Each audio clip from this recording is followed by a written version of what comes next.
Hello, good morning. It's a bright Saturday morning, and this is New Day Saturday edition. I'm Stephen Enti. I'm sitting in for Abina. As we normally do, we'll be discussing the key major items that made the headlines in the week. And top on the agenda is the TV license saga. I'm sure you will recall that there have been mixed reactions greeting the reintroduction of the special TV licenses, with the setting up of a special court across the country to deal with those who refuse to pay these mandatory TV licenses.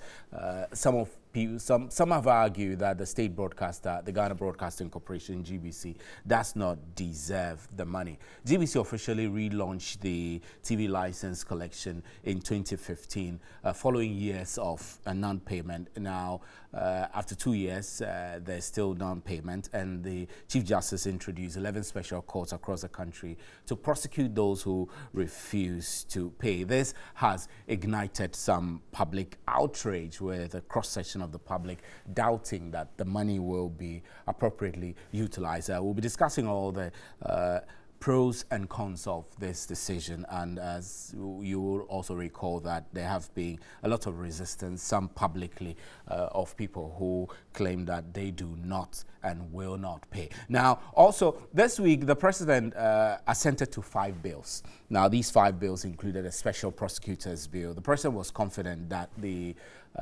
special prosecutors bill in particular will promote the laws, I beg your pardon, will promote effective development, enhance and deepen Ghana's democracy. The 5 bills include the Northern Development Authority Bill, the Middle Belt Development Authority Bill, and the Coastal Development Authority Bill, as well as the Zongo Development Fund. We'll be discussing some of the critical issues that have come up with the introduction of these development funds and the Special Prosecutors Bill when I will introduce my guests tonight. Also, mental health issues made the headlines, with the mental health patients in Ghana having to endure weeks without drugs until new drugs are procured, because drugs have run out. The mental health patients in Ghana will have to endure this unfortunate circumstance. Even though processes have begun for procurement, it's expected to take some time. We'll be discussing the ramifications of this. For 7 years,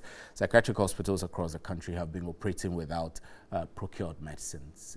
That's a very dicey situation. Also, one of the very popular news items that made the headlines is the DVLA halting the sale of kits that were procured and sold, compulsory mandatory kits for 108 Ghana cedis. The DVLA has defended the decision to charge vehicle owners in the country with the cost of the provision of the first aid boxes, which were made mandatory. Some car owners who had gone to register their vehicles at the DVLA offices in Accra were frustrated. They expressed these frustrations openly in the media on Wednesday, and then after they noticed that the charges of 108 Ghana cedis has been slapped on them. But however, the board issued a statement to withdraw that, halt it indefinitely, until further discussions, I reckon. Meanwhile, the Ministry of Transport is not happy that the DVLA does not do regular consultations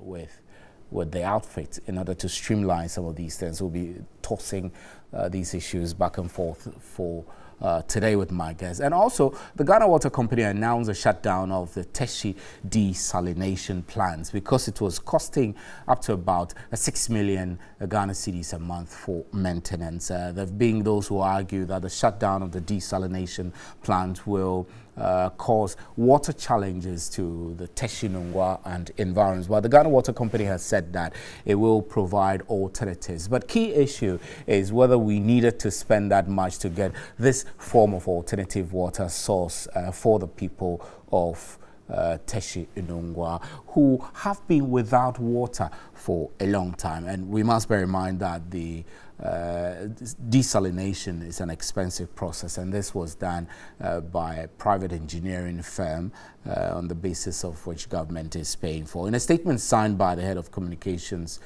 Stanley Marte, which was issued in Accra during the week, the management of the company says that it had to take the decision in a bid to resolve the challenges with the plant. Some of these challenges also include renegotiation of the contract. We'll be discussing all of that, and also take your messages. You can send them through WhatsApp 0500 60 70 70. We'll take a break, and when we return, I'll introduce my guest for today. This is New Day, Saturday edition. Please stay with us.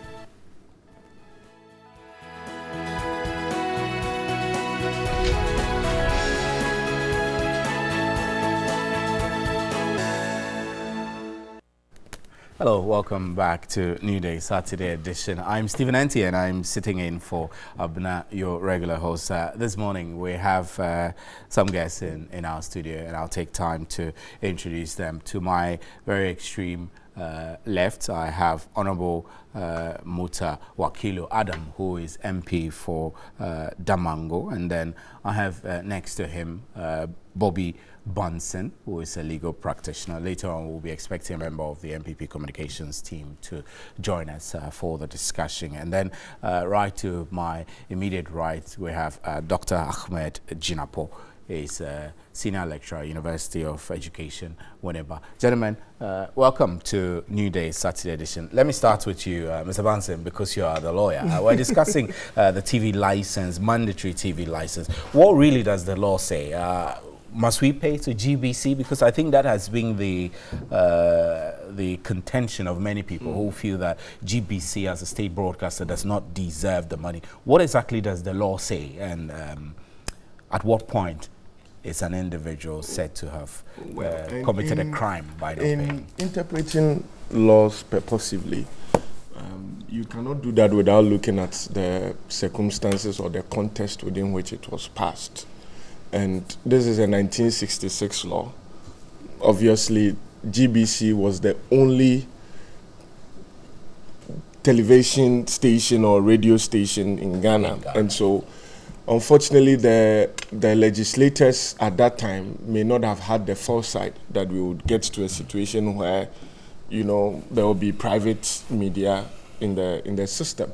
And so everything was monopolized by GBC, which was the state broadcaster charged with the responsibility of, you know, distributing information, basically. And so the law is very one-sided. I mean, this is not something that is subject to debate. Everybody who has looked at it definitely knows that the law is very one-sided. The problem with the law, as it stands now, is that the definition of a television set in 1960 will not fit the modern television sets which we have. In my little research, I realized that the South African regime has amended their definition of a television set from what we still have in our 1966 law to accommodate the modern televisions that are coming across, to cover, to extend it. Yes, as the law stands now, GBC is the institution that is supposed to receive this and then distribute it. I'm aware that there was an amendment to the law recently that had a distribution schedule so that independent state broadcasters would have smaller percentages here and there. But as it stands, there's nothing illegal about what GBC has done attempting to enforce the law, because that is the law as we speak. Whether it's right or wrong is another matter. But speaking as a lawyer, I do not see anything wrong with GBC deciding to enforce this law. Now, the problem would be is whether or not they would be able to classify the television sets in people's home as the television set defined in the 1966 law. That could be a defense that any person who is charged with breaking this law can raise if he thinks that his television is digital. And so it disseminates something in addition, because the law limits it to that does not disseminate radio information. But in the modern digital television sets also disseminates radio channels and frequencies. And so that would be a defense that anybody who is charged with breaking the law and not paying the license can raise. But as it stands now, they have decided to enforce it. Legally, I don't see anything wrong with it. Whether or not the law should still stand is another matter for discussion. But speaking as a lawyer, okay, the law as it stands now, which has not been repealed, and interestingly, you know, there was a law reform that was done by VCRAC Crab, where he was tasked with the responsibility of literally going through all our statutes, recommending for repeal the ones that are outmoded. And he actually outmoded or repealed or recommended for repeal some provisions in the existing laws. He did not touch this one. And that was very interesting for me. So they may have a policy, you know, and rationale we don't know behind. why he didn't touch this. No, particular of course. At that time, it was not enforced. Nobody came to ask about it. So no, it's not something that anybody, you know, was interested in. But it's stood, and GBC has decided to wake up and then enforce it. The public outcry and everything, I'm sure that there will be a way of them trying to balance the situation. As I heard the Minister of Information trying to say that this court system, they should be halted. That's another matter for discussion. But the law as it stands allows GBC to collect these monies if the set you have in your house qualifies as a television set within the definition or the interpretation section of the... Right, I'll get back to you so we discuss these specialized courts that were set up by the Chief Justice. But Dr. Jinapo, from the scheme of things, I mean, as a country, we've come so far. Should we be getting used to the fact that mandatory fees like TV licenses have to be paid without the public agitation that has received, that has met the reintroduction of this particular license? Well, let me say good morning to your cherished viewers and listeners, and to my colleagues. And let me do something that I usually don't do. In fact, today happens to be the birthday of two of my daughters, the eldest and the youngest. Coincidentally, they happen to have the same birthday. So I want to wish Salma Jinapo and Alexandrina Jinapo a happy birthday. I think a lawyer have more or less explained the legal context of this whole issue, and it's the law. The law says that we are supposed to pay TV license, and in fact, he made reference to the fact that Justice V.C.R. Crab once upon a time had to review our laws to look at those that are of relevance and those that are not, and those that are of no relevance. He made recommendations that they should repeal. What this means is that laws are made for human beings, not human beings for laws, and laws are supposed to be more or less dynamic, such that it should be relevant to the socio-economic and cultural practices of a group of people at a particular point in time. This whole TV license issue for me is quite confusing, and it's confusing in the sense that I think GBC and most especially government have not come clear to explain to us the rationale behind this whole TV license, because it's been in existence for 50 years. He made reference to 1966. Why do we have to pay TV license today? Is it to finance GBC because GBC is broke? Is it because GBC is not able to compete with their competitors in today's arena? Or what is it? Because 1966, definitely, as he said, there was just GBC. And for GBC to be able to exist or to be able to function, you needed to what? To finance them. That said, it's also instructive for us to ask, why is it that since 1966, this law was not enforced and it's now being enforced now? Because the law has been in existence for a very long time. Why was it not enforced and it's being enforced as we stand now? Beyond that, what is government's position on this whole issue?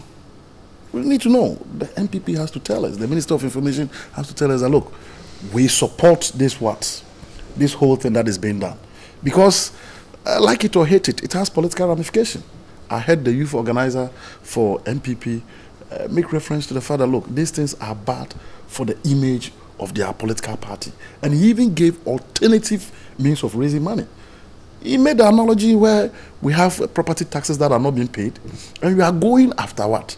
People to pay their TV license. And the irony service, the swiftness with which these courts have been set up to prosecute people who default in paying.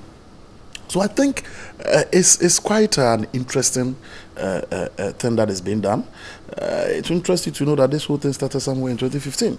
I understand it started in 2015. So the opposition also have to tell us what is their position. Because it's a political issue. I can tell you for a fact that if this law is enforced... But how does it become a political issue? It's a political issue. Because why is it not a political? lot of people are supposed to pay. But look at the resistance that is being met. Look at the resistance. And the resistance... are they seen as political resistance? Of course. We are human beings. Every human being is interested in his or her welfare.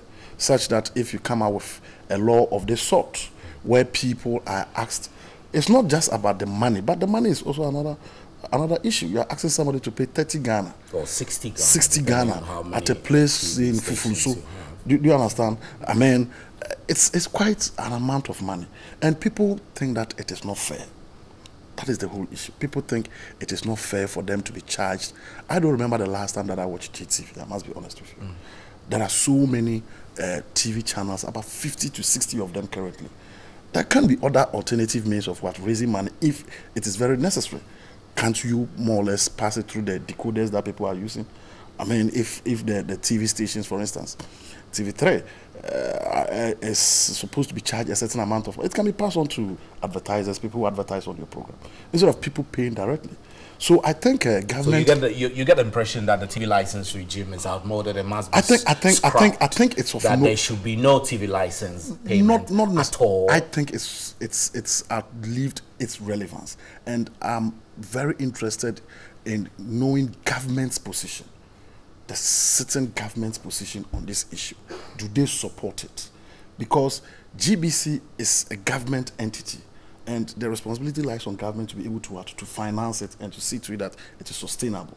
But this approach in terms of charging people TV licenses, and even where, if it so happens that you do not pay, you are going to be prosecuted, I think it's quite problematic. And I'll suggest that government should look at what alternative means. Laws, as I said, are made for human beings, not human beings for laws. If the law is one that is not attractive, ask yourself, ever since they started this whole thing, how many people have paid their TV licenses? Look at the data. How many people have paid their TV licenses? How many people own TV sets in Ghana?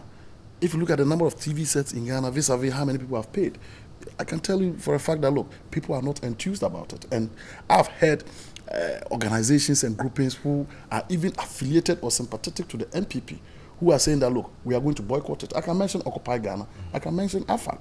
So it is not an attractive policy that is being... No, it's a fact. I mean... Yes, meant that Occupy Ghana is affiliated to the... No, I said sympathetic or... affiliated or sympathetic. No, I said they are sympathetic.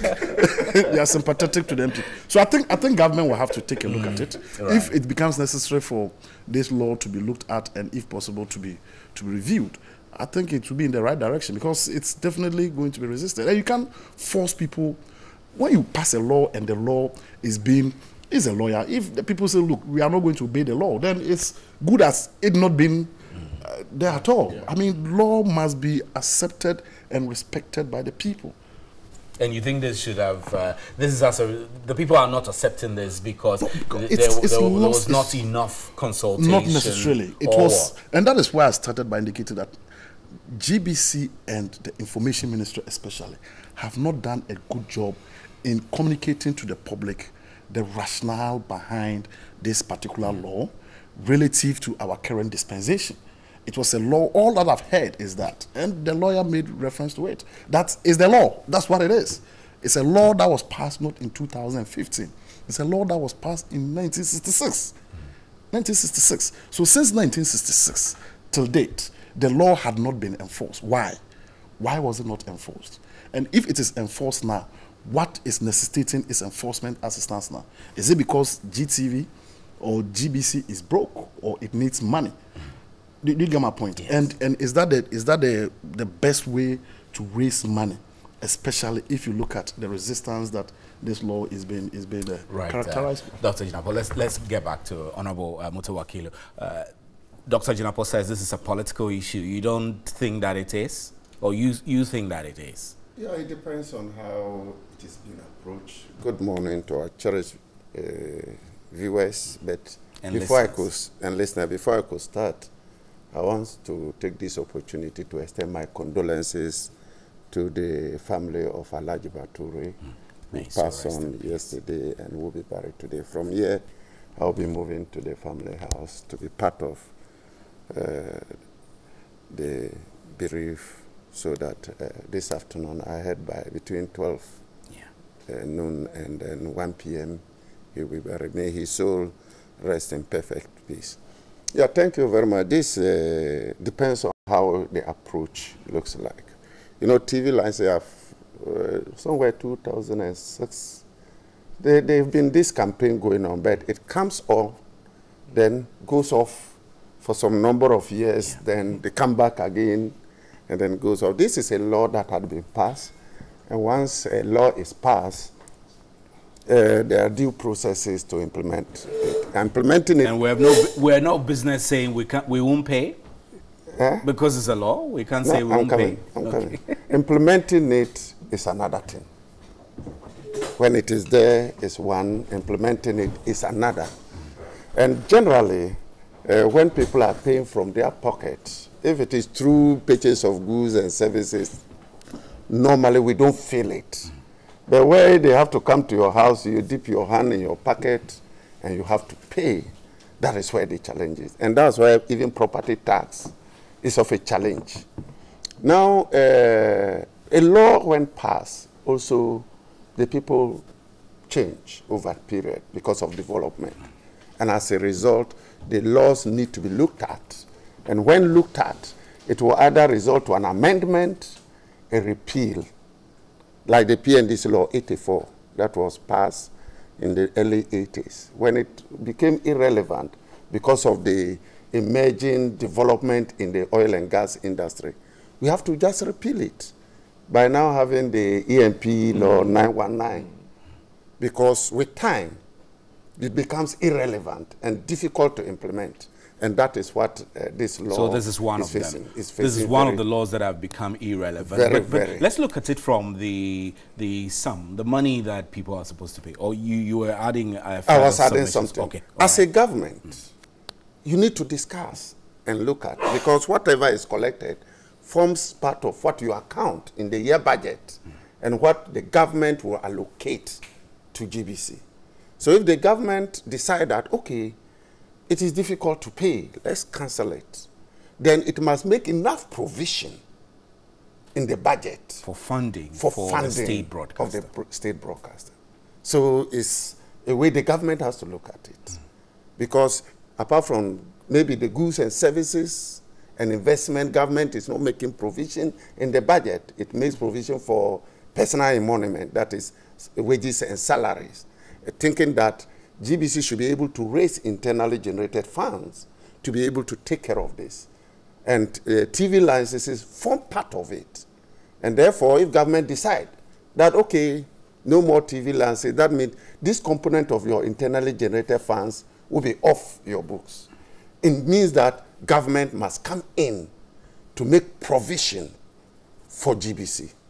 So while government is looking at it, yes, taking a decision, it must make provision so that GBC can continue to function. But what's your party's position on this, really? I think we relaunched it in 2015. That means I want to encourage the public to pay. So you do support it? Yes.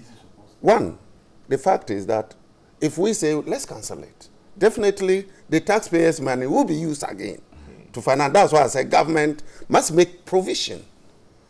And the budget will be financed by what we are able to raise within. And definitely we cannot take donor funds to buy goods and services. Mostly it must come within the taxes that we collect. So indirectly, we might not see it as paying directly by giving out cash to GBC directly, but indirectly, at the end of the day, it is our taxes that will be used to finance the component that is scrapped up as a result of a cancellation of the TV licenses. So it is almost the same. One looks like once they come to you direct, you pay, you feel it. The other one is, at the end of the day, taxes will be taken from you to finance. So what do you suggest? Let's get it clear. What do you suggest? I believe that education is repeal the law, or we educate people and compel them to pay? One amendment is very, very important to tune up with trends, modern trends. 2, education is critical. 3 is the rate. I see the rate to be too high because I expect the vulnerable in the country to be able to watch TV, to know what is happening in the country. But the earnings, they cannot pay 36 Ghana cedis a year. They are so vulnerable that it is clear that they cannot. And if you want to force such people to pay, that means that they must give. They must get rid of their TVs, and that means that's where it also they will not be in trend with what is. If you force them to pay, they vote you out of power. That is a problem. So education and the rate, I think that we should reduce it because the number continuously increase, and as it increases with a certain minimum that makes it easy to pay, you tend to raise more than fixing it at a higher rate. At the end of the day, few people pay. Right. Let me quickly get to Richard Asante-Yeboah is joining us as a member of the MPP communications team. Welcome, sir. Thank you very much, Steve. So we've been discussing this TV license, and the debate has shifted towards government telling us its position, and the opposition NDC also telling us their position. You heard him clear. Honorable Mutawakilu believes that we need to repeal that law. We need to also consider reviewing the rate. Amend, and consider reducing the rate so that it becomes a little more affordable for the vulnerable. What's your party's position on all this TV license thing? I mean, you're in government, so it's clear that you support it, right? Thank you very much, Steve, and Happy New Year to you and your amazing viewers. Listen to my brother Akilu, who I've been seeing in a while, and my good friend, Dr. Jenapo. I think we need to put certain things in their right perspectives, especially discussions surrounding this particular TV licensing matter. It does appear that there have been a lot of difficulties in terms of the communication and also the way and manner things were brought to the attention of the general public. That is why people really receive it with some level of discontent. So that is why we need to sort of put certain things in the right perspective for people to understand. Because obviously, somebody like me, I find it very difficult to see anybody being thrown into jail for the fact that the person could not mobilize money to go and pay TV license. It's quite difficult to appreciate it when we know that the lives of Oyomi who have chopped millions of our monies are still enjoying their bed and eating freely. When why would we put in a Ghanaian behind bars or throw Ghanaian into jail because he has not been able to pay for a TV license? That is quite difficult to appreciate and understand. If you sort of look at that vis-a-vis some of the things that has happened that you thought that certain individuals ought to have been punished by the system and they haven't been punished in same. My brother, I think let's look at this. I listened to the director of GBC talk about the fact that the TV licensing fee was literally for content, but not for the ownership of the TV sets. Then I asked myself a question. What about if I do not watch GTV? Because you are talking about paying for content. There are a lot of people who might not want to spend them. Well, but the argument has been made that the TV license is not just for the payment of the content, but for owning. Now, I'm talking about what came out from the boss of GBC. He was talking about, we know the law, but we're looking at the person who wrote a letter to CJ demanding that they set up a special court or to sort of prosecute people in this direction. That's what I'm asking myself. The kind of communication that came around with it has a lot of difficulties because you cannot go out there and say that it is for content when the law talks about ownership of TV sets. So obviously you are creating some level of misunderstanding in the minds of Ghanaians. And that was one of the things. The other thing is that I could not understand and appreciate how come the board of GBC came out to tell us that they were not aware. How? The sequence of events. How can the board say that they are not aware? I find it very difficult to appreciate it. And also difficult to understand that the supervisory ministry the Ministry of Information was not brought to appreciate all these things. They were not informed and all that before they realized all these things are out there and people are asking questions. And the minister. So what? All this happened at the blind side of government? I mean, the point is that there have been processes before this government came into power. The NDC regime started this process and they've gone ahead with various things. We've known that this TV licensing thing has been there over the years. But in terms of setting up a specialized court to deal with it, it's a new creature. And that's where the difficulty came. Because people have known, I mean, from our infancy, we've known that along the line there will be media education about paying TV licensing and all those things that people will be coming around. I remember back in Brekum and all those periods, you'll be in your house, people will be turning off their TV set because they thought somebody will be passing through and walking behind their windows and all that. These things have happened over the period. But the point is that, like my other colleagues have said, in terms of the modern ways of administering some of these things, we need to look at how to make these things possible, friendly to the ordinary person who would want to even contribute something, if they even want to admit it. So it should be made voluntary? Not necessarily. I'm sure that if you want to get these things paid, you can possibly incorporate it into the purchases of the television. So if you are going to buy the TV set, you know that there's a component that would be geared towards that particular licensing. And that will be one-off payment? It could be. Because the point is that people are buying televisions every day. People are changing televisions every day.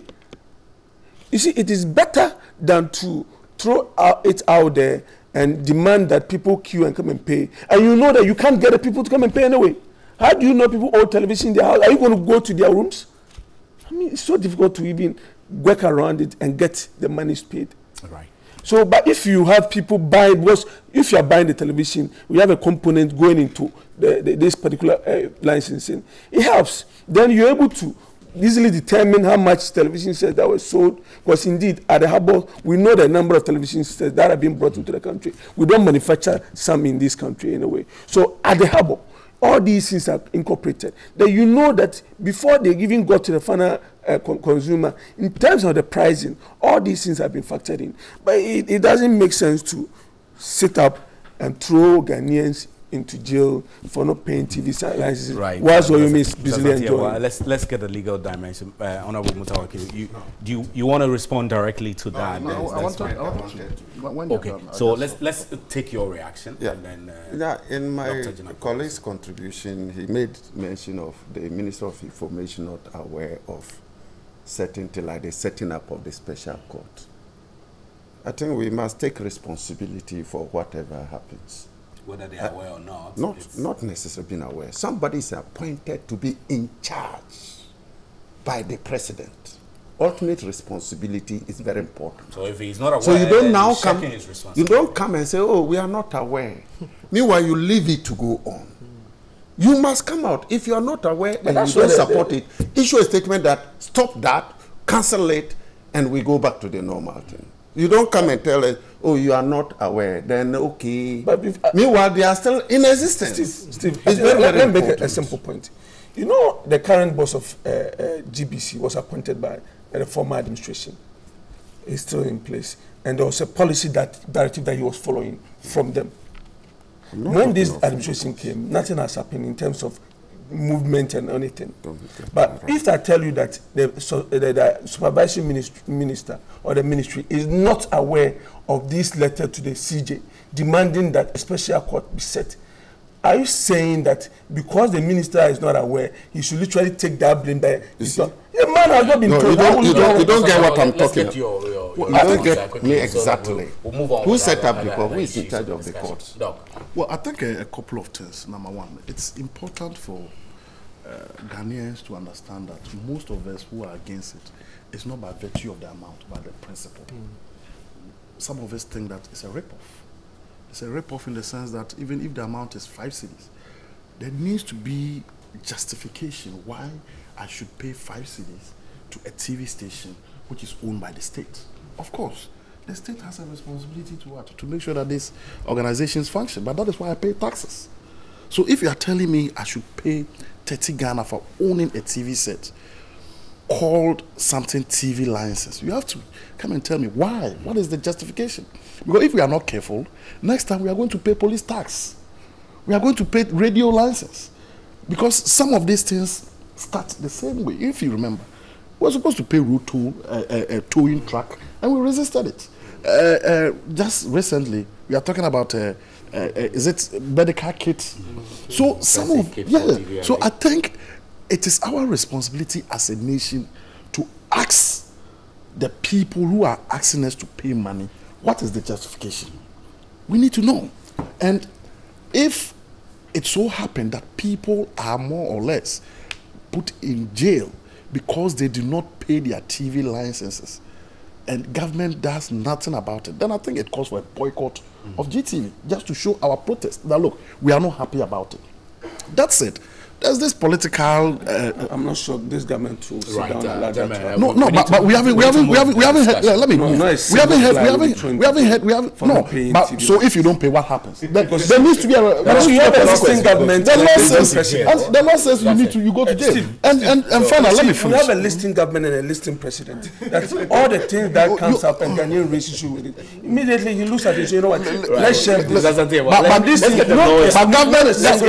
I mean, one of these enjoying about 35 million. Steve, let me finish on that. But you see, this whole thing about it started with NDC.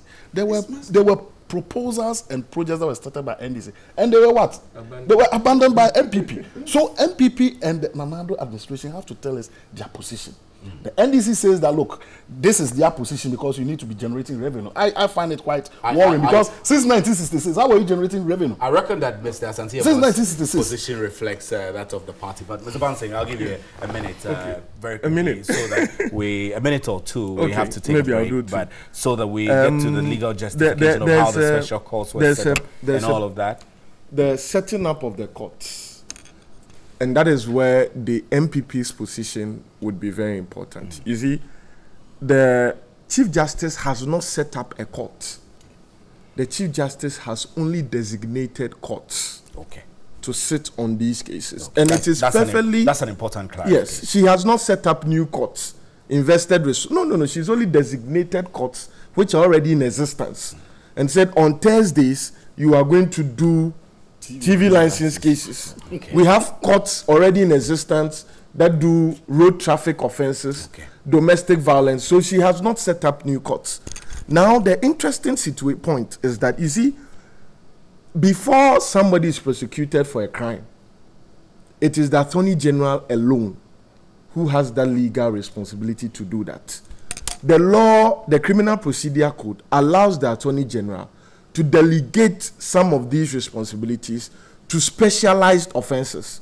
So we have SNIT prosecutors who prosecute offenses related to SNIT. We have people who prosecute offenses related to Ghana Telecom, now Vodafone. There are courts that sit on Saturdays that prosecute people who fail to pay SNIT, Vodafone bills, and electricity and water bills. Now, I am looking at whether or not the Attorney General will directly be, as in the Attorney General's office, will directly be in charge of prosecuting people who, breach this law, or will delegate this power to GBC officials who will be trained to prosecute this law. If the courts have been set up and the Attorney General does not present the docket, on Thursday they did not sit because they said there was no docket presented by the Attorney General's office. If the Attorney General does not present any docket, it means that the Attorney General is not interested in prosecuting it. Impliedly, that becomes, I think, the government position on seeing out on these things. Now, the difference between this current law, TV license, and the road toll and DVLA, the road toll was a contract between the government of Ghana and a private entity. And when the public outcry became very obvious, it was easy to just jettison it. The DVLA, this first aid kits, is also not a law. It's a decision by an authority controlled by the government. So it is very easy to do away with it. But this is a law. It's an existing. It's an existing law. So they cannot just say that we it can be repealed. It can be amended. Yes, but it has to go through Parliament. Right. And so we are expecting that if they so wish to, then they must start the necessary steps because they are in majority. They can start the process now and repeal it. Other than if we talk and talk and talk and it dies, like it happened in 2015, then 2006, it will come nowhere. back again. The last point I want to raise, Yes, sir. it's very interesting when the Minister of Information comes up to say that he was not aware. The board of GBC allegedly are claiming they are not aware. Yet still, the board, the managing director of GBC, who is accountable first to the board before the ministry, is still at post. For me, if it is true that he took these steps without informing the board and the Ministry of Information, contrary to his terms of contract, there's every reason to remove him. Right. If they do not remove him, it means that then something fishy has gone on. Right, Mr. Bobby Banson, thank you very much for submission. But before we go on a break, when we return from the break, we will lump together our discussions with the DVLA and the mandatory first aid kits. But I have an important feedback which was sent to me from WhatsApp. I'll leave the name of the person. But it says that, good morning, Steve. Government only pays salaries of GBC staff. GBC runs over 40 community radio stations after stations from 11 regional FM stations and 7 TV stations. GBC is a public service broadcaster and is supposed to be funded by the state. And the TV license fees is the government's means of raising funds to run the corporation because government cannot fully finance the state broadcaster, hence the TV license. And again, that is why GBC is limited in the number of commercial activities it can take. TV license is paid in most countries, and Steve, you've lived in the UK before. You know TV license is mandatory. Well, I paid TV license when I lived in the UK. When I bought my first TV, actually, before I knew, my name was sent to the agency, and they came collecting it. So I didn't have to do anything special. They came collecting it. So I reckon that GBC might have to start moving around collecting these licenses if they indeed want to enforce it. I'm Stephen Entia. This is New Day. We have quite a number of issues to discuss. Dr. Ahmed Jinapo is here. Mr. Bobby Banson is a lawyer, and Honorable Mutawakilo Adam and Richard Asante-Yeboah are here. We're discussing the key news items that made it to the headlines in the week. We'll be right back. Please stay.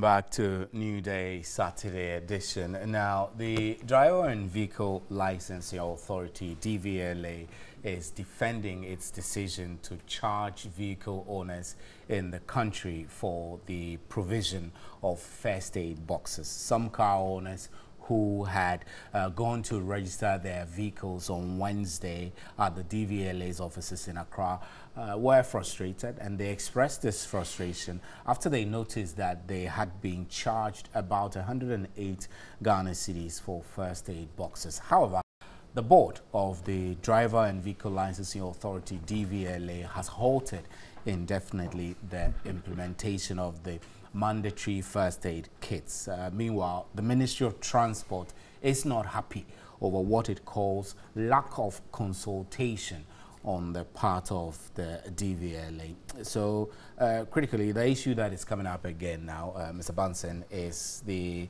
Ministry of Transport not being aware, not being in the known, and unhappy with consultation from the DVLA. Does it give you the impression, I mean, as a private legal practitioner and somebody who understands the application of law, does it give you the impression that government machinery is working without the due consultations that are required in order to make implementations of laws smooth enough? Well, there's cause to believe that. But you don't think it's fair to draw a general Yes, I would not. I mean, at this stage, there's been so many instances where the government officials have claimed that they are not aware. Well, we just finished with one, the GBC. Yes, they are not aware of what subsidiary institutions have done. Yeah. it's a very dangerous thing.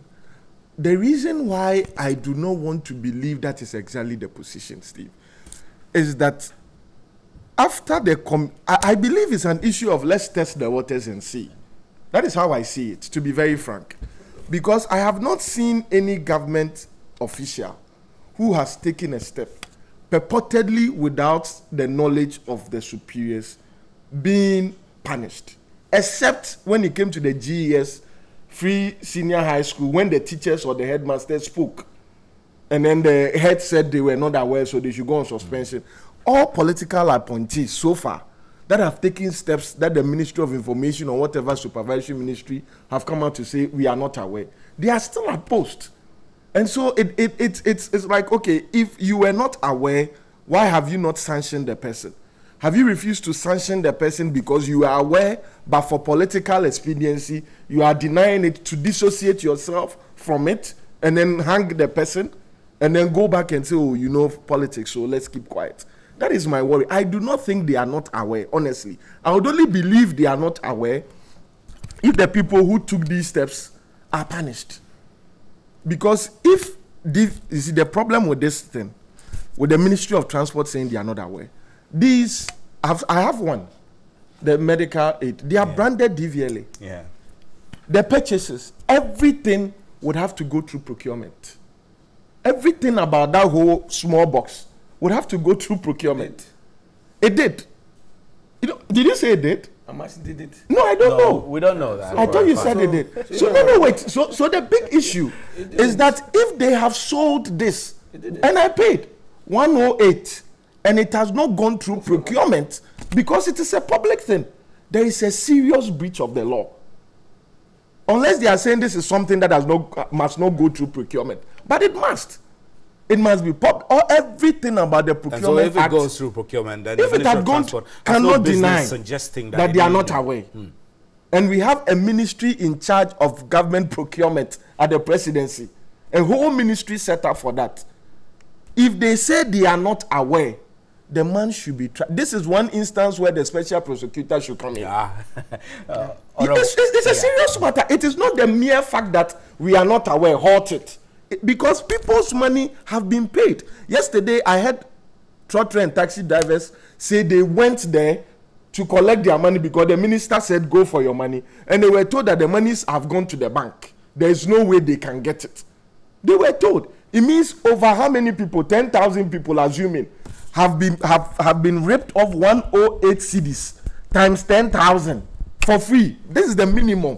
Because I know that day alone, across the country, they registered minimum 10,000 cars. Multiply it. Where is that money going to? Who will account for it? Are we just going to keep quiet? I'm waiting. If they don't pay the money, I'll take the next step because I paid. Yeah, I can see that. And if the Procurement Act has been breached, and the MPP government, which is championing corruption, fight against corruption, does not take this man on, then there's a problem. There's a problem. Honorable Mutawakilo. Yeah, it is. Thank you very much. It's becoming consistent with certain things that do it when the reaction is bad. It is you, but if it is good, it is the government, and they'll say the presidency. President Nana Akufo-Addo initiated this. That is the way we're going. This is a CEO. What are you suggesting? No, I'm coming out. This is a CEO who has been appointed. There is a board. There is a supervisory ministry. And a decision is taken. And the minister says, we are not aware. This is a clear sign of incompetence. Why appointing 110 ministers? The basis for appointing the 110 ministers is for efficiency. He said we need so many people to do the right thing, to be efficient. Is that the efficiency we're asking for? Because the decision is not taken by one person. The board is aware. And there should have been a procurement process that has taken place. And then when the heat is on them, the minister is, I don't believe it. They are clearly aware of whatever is going on at every unit. If they are not aware, it's a clear sign of incompetence. Two, why charging drivers? Why you could have made it that before you come to register your car, we first all want to inspect to ensure that you have first aid kit. Without first aid kit, your car will not be registered, and see whether people will not go and get it at a lesser cost. 50, 40 cedis. That's the market At price. a lesser cost. Because I don't see the difference between what DVLA is giving and what is being sold at the market. They are just looking to raise internally generated funds. Unlawfully. And let me tell you why, to some extent, these initiatives are coming. You know, the government brought in these earmark funds, capping of IGF. It says, 30% of your IGF will go back to the central bank, government. 25% actually. No, I'm just assuming. Okay. Because when you take a place like Mineral Commission, 34% is being taken.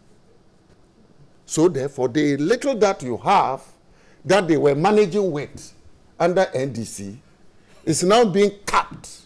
So they have to look for several sources to increase the IGF, so that at least even if the government takes that percentage to the central government, they will still have enough. You're suggesting that the government is struggling with raising funds, and so it is exploring all other means, including unlawful means. And therefore, that is why these agencies are doing all unlawful means, to be able to get more IGF, so that if it is big and you cap it, at least they will still have substantial to run. And that is the problem.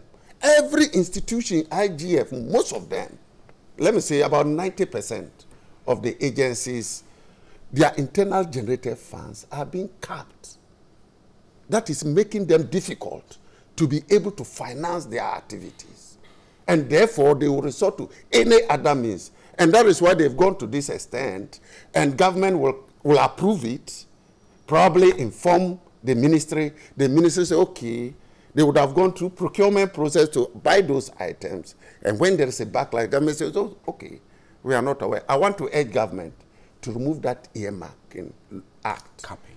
The capping. If they you think it's a bad thing? It's not helping. You think it's the a bad thing? I don't think it is the best option for government. It should be withdrawn. Mr. Asante Yeboah, this is your call. I'm surprised with. I mean, I know you don't speak for government, but your position in the party has a great influence, right? I think I'm surprised with the comments from my two brothers, especially regarding this particular matter. What do government stand to gain if a private businessman is given a contract to supply these kits? Well, to create employment? No, I'm saying that government, what do government gain? What is just creating business for a private businessman? That's it. I don't get it. So, in terms of the supply of these kits, yes, you are saying, I was telling you that, or you've been told by the media and various discussions that the board itself had difficulties with it, and they've issued a release to halt it. To halt it. Indefinitely. And talking about the fact that they need their consultation with the relevant stakeholders were not done. And we've heard the Ministry of Roads, Ministry of Transport coming in to equally talk about the fact that they have not been informed of these particular measures. We know that this thing is part of the regulation, that there ought to be some first aid kits in our cars. But the point is that it did not say who ought to supply same. Do you understand that? No. Okay. Every government institution, any public institution that will supply even a pin must go through the procurement law. It's very straightforward. He hasn't started talking about procurement. I've not even got into You're talking about the need to have the first. He commented, his first comment was that what will government stand to benefit if somebody creates business for a private man? That was his opening statement. If you allowed you your time, no problem. If you can make copious notes, it will be helpful.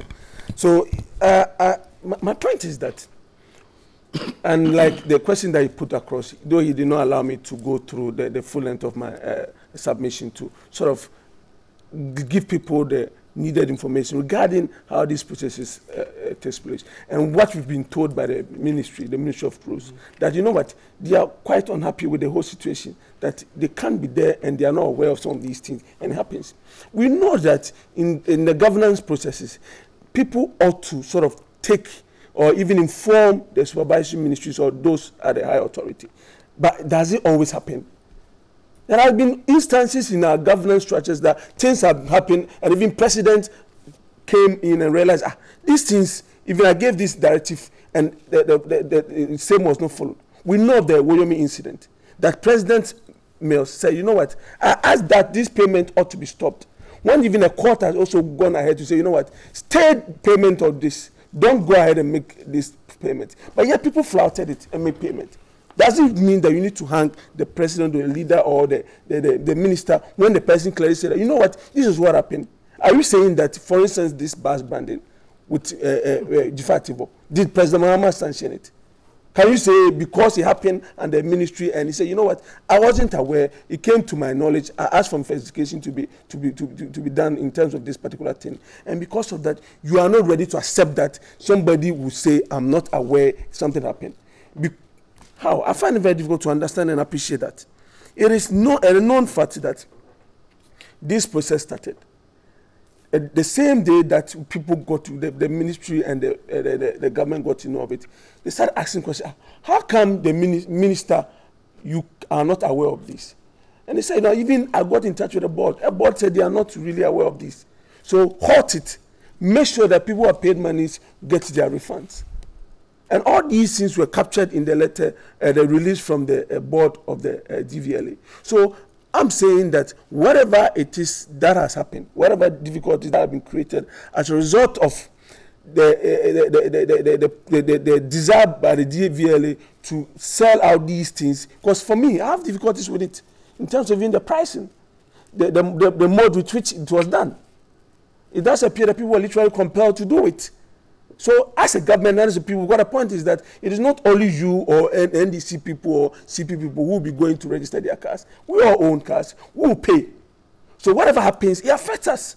We understand. And as a government that continues to put in measures to reduce the stress, the burden on the ordinary people, we will not pass by and further push on certain things that will literally cripple people when we know that government as a whole is not gaining anything from it. Like I said, that this particular thing, it is not that the DVLA itself went somewhere to go and buy anything. Somebody is supplying to them. They're selling it out there. Maybe they might have a cut, but at the end of the day, what is the meaning of cut? Of course, maybe they might have some profit, some arrangement. Maybe some 10%. I mean, when you talk about a cut, you talk about arrangement that would maybe give some revenue to the authority. But the point is that as a government does not support things like that. And I think that we need to understand that in terms of the governance structure and the various MMDCs and the ministry, departments and agencies, there are a good number of things that sometimes when they even come to Public Accounts Committee, and I'm sure Honorable Member of Parliament has been member of the Public Accounts Committee before, and he's seen that there are things that come and they themselves can't even understand it. Some of the things that are done over there, we've been told that somebody went to the before the committee and said that a Toyota pickup was sold for 2,500 Ghana cedis. A motor that can run, move, that is operational, was sold 35 Ghana cedis. How much is a plate of rice? But a person came and said that such a person, after he sold all those things, or senior, put the money in his own account. You're digressing. No, I'm trying to give you an indication that there are a good number of things that happens that later when it comes to the fore, we get to know of it. It kind of bothers everybody. Right. And you can't really understand it. So some of these things has happened. Finding measures to remedy the situation. People are paid such monies, are being asked to go for their monies, or the money be paid back to the people. And this is how we can go around this and manage it. In terms of punishing the people, obviously, whatever punishment that is ought to be meted out to the people will happen. If need be, of course. Okay, obviously, because the point is that you should understand that as soon as things like this happen, you can't just proceed or sack the person because the person needs to pay the monies. the person has mobilized people's money. Let the monies be paid. If, in terms of even the GBC, whatever it is, if indeed the person is doing things that is not informing the relevant authority and is not doing that in conformity with the board, obviously what ought to be done to straighten the path of the GBC or whatever institution that it is, it will be done to smoothen the rough edges. Right. Dr. Jinapo, let's have your say on this. Well, Steve, I think it's quite a complicated issue, and I think the issue is bigger than as we see it, in the sense that, number one, I don't think it is a bad idea if the DVLA wants to bring some kind of innovation in terms of safety of vehicle owners and passengers, because it is not for nothing that it's a requirement that if you are driving your vehicle, you need to have first aid kits, because anything can happen.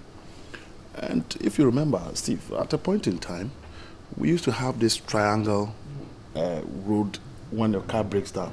We used to buy them. But DVLA came with something that is well packaged. It's in a container, very nice, and we like it. I think the problem here... We like it and we paid for it. We paid for it. I mean, nobody complained about it. The price was competitive and it was an innovation. I don't think there's anything wrong with DVLA coming out with such a program. But there are so many issues that needs to be answered. So many issues, especially at the time that we are fighting against corruption. Number one. Is it the case that anything that DVLA is doing, they need the approval of the ministry? I don't think so.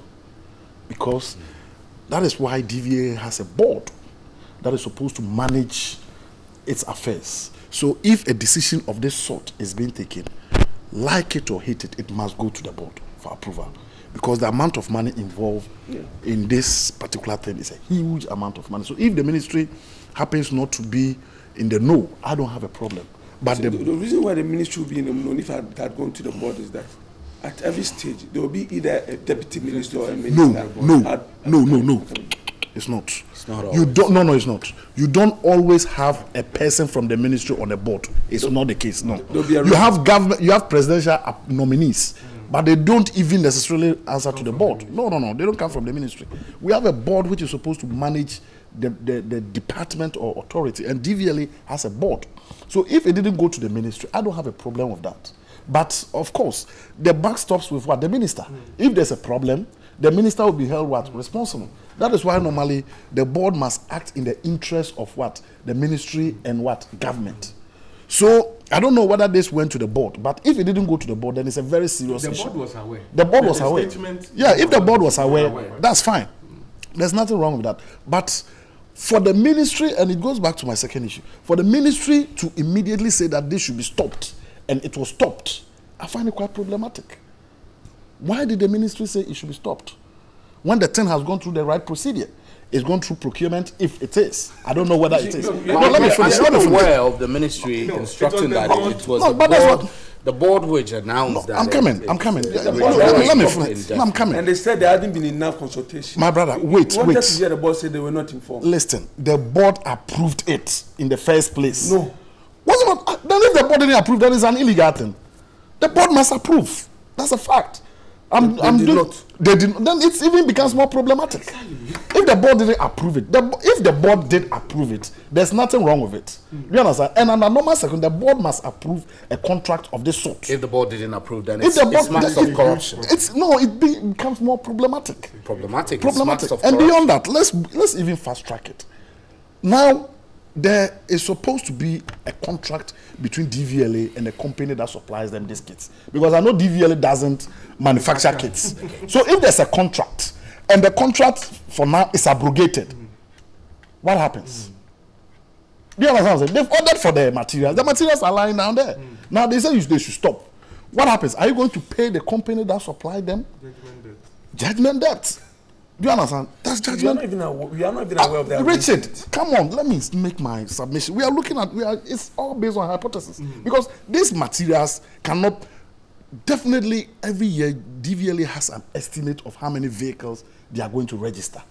And they factor that into their cost. So when Branson, for instance, went to register his vehicle, he was given this material because that material was gotten from a company through a contract between DVLA and that company. Now you have stopped it. You understand? You have stopped it. What happens to the materials? Because it's no fault of the company that supplied them. So you have to pay judgment debt. Whether you like it or not, you have to pay judgment debt. So I think it's a very, very complicated issue. And I really would wish that issues of this nature, people must take their time and think through it. There's even the issue of cost. How much it costs for a kit vis-a-vis what was produced or provided at what? At DVLA. Yes, according to people, there's a huge difference. Some people are quoting 40 to what? 50. How did they arrive at 108? What mechanisms do they use to arrive at this particular issue? Those who believe that what was done was illegal must definitely try the law. If you think that what DVLA did was illegal, I mean, the law needs to be tested. And that said, if it is the case that the board did not act right, such that the state is going to incur judgment debt, or the chief executive officer of DVLA, then they need to be punished. Because we cannot allow things just to happen just like that. And it's quite worrying that a policy of, I mean, how much are we looking at? How many vehicles? Benson is talking about 10,000 vehicles registered in a day. So how many vehicles were we going to register within what, the year? How much did it cost the state to acquire these materials? And now we are saying that, look, we are putting a stop to it. I don't think it's just an issue of just putting a stop to it for people to go back to their jobs so that things are back to normal. But what do you make of Honorable Mutawakilu's clear comments that the capping is what is introduced? No, I disagree with him. I disagree with him. I disagree with him in the sense that every agency that has IGF, you're supposed to keep a certain percentage. And send a certain percentage. And send a certain percentage to it. No, it was. I was immigration board. My brother, immigration, they were keeping up about, what do they call it? Immigration was keeping 10%, and we wanted 20%. Under John Mahama's administration. Immigration, even the University of Education, whenever. IGF, you always keep, there are some agents, you keep some. Then, but what happened was that when this administration came, they increased the amount that you need to send to what? Government chests. If that is the case, you have a point. But even that, it has advantages and disadvantages. The advantage is that the lesser you keep, the more you have to work harder to what? To generate funds. You understand what I'm saying? Because if the quantum, you get 100 Ghana and you are keeping 10, if you get 200 Ghana, you keep what? 20. Do you get my point? There's nothing wrong with it. This particular issue, if let's say the kit was one that was good, the price is not that expensive. And that's why I gave you the example of the triangle. The triangle, we didn't complain about it. Every Ghanaian wants the best.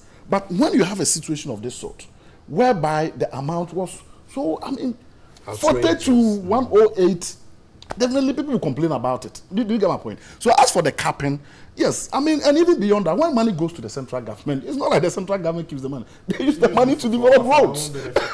So I don't see anything wrong with that. I think, let me come in quickly. Let's take Honorable Wakilu. We have a retention, IGF retention law that was in 2001. This is earmarking. So that is why they brought in new one and repeal all. And repeal all of them. And that is what I'm saying, that most of the agencies, like Mineral Commission, and no retention, but it is so heavy. Even psychiatric hospitals internally generated, now being taken. So the tendency to raise more is there. But let's come to bus branding, Uyomi, my colleague mentioned. It's very interesting. And let me give you something. We're introducing new. No. He brought something, and I want to show the clear difference between President Nana Akufo-Addo and former President Mahama, and then former late President Mills. Uyomi issue came when the former President Mills wasn't aware, and it came to his notice. He took action, and that is why he started it in court. President Mahama came and continued. Some monies were paid, you came and you continued. You didn't come to start. Bus branding, when it came up, and the presidency came to the notice of former President Mahama, he set up a committee to investigate. The committee came out with a report that some money should be refunded. Some monies were refunded. you came and as a result, you couldn't pursue it. Let's come to 2 examples. It hasn't started. One, just look at DVLA. Don't jump ahead of DVLA, it has become clear that the minister is not aware. That means the presidency is not aware. And therefore they say, oh, we are not aware of it. Therefore, it should stay. Even illegal, it should stay. That is not how we run government. So like you said, action must be taken by now. Like a committee should have been set up. It's us. If it's not good, yes, 2. Then we are not aware. Cash for seats. This is a serious matter. What is that? Cash for seat. You sit closer to the president, you pay. But let me come. I'm just the presidency became the clearing agent of scandals.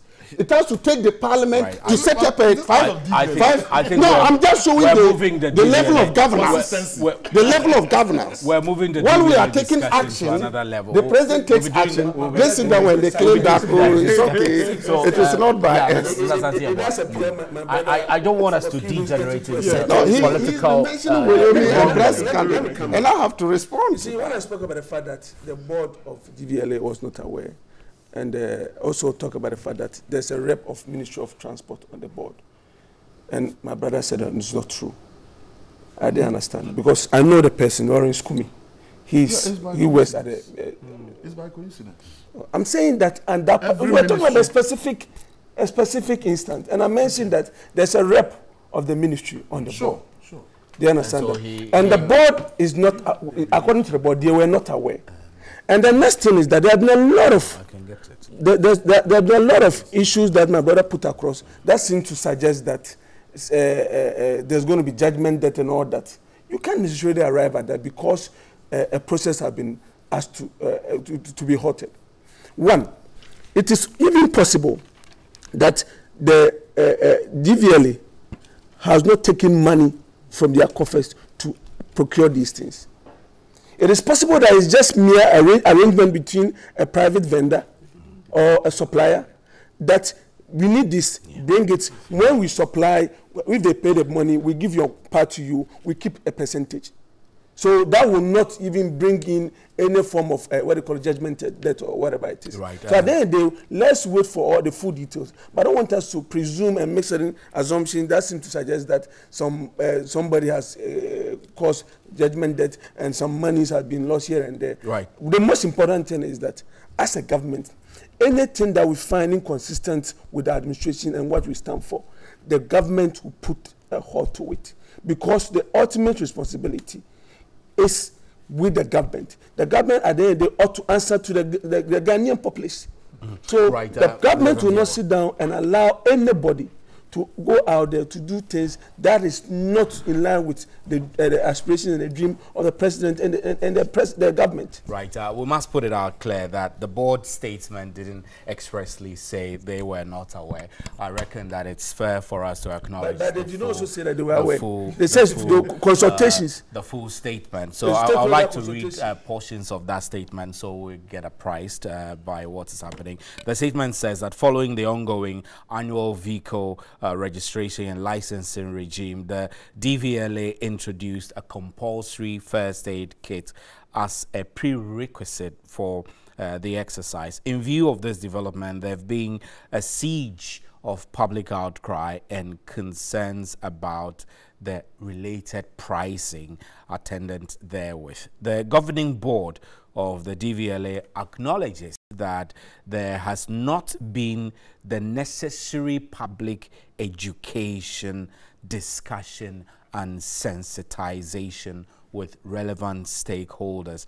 The board, therefore, would want to advise our patronizing clients and customers that the introduction of the first aid kit has been suspended and put on definite hold. We unreservedly apologize to the general public for any inconvenience occasioned, dated 4th day of December and issued by the board chairman. So that's the clear statement that Sorry, January. So we noticed the error with the dates, but yeah, the typo. But let me quickly run through some of the text messages that are coming in.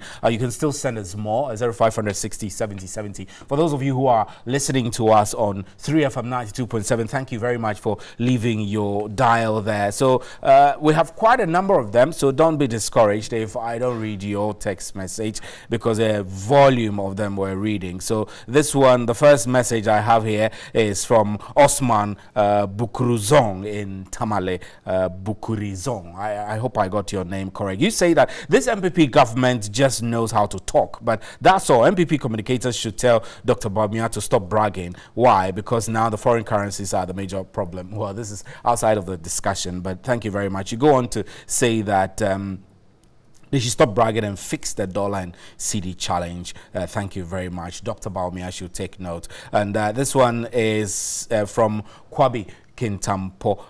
He says that TV license payment is a complete fraud to some of us.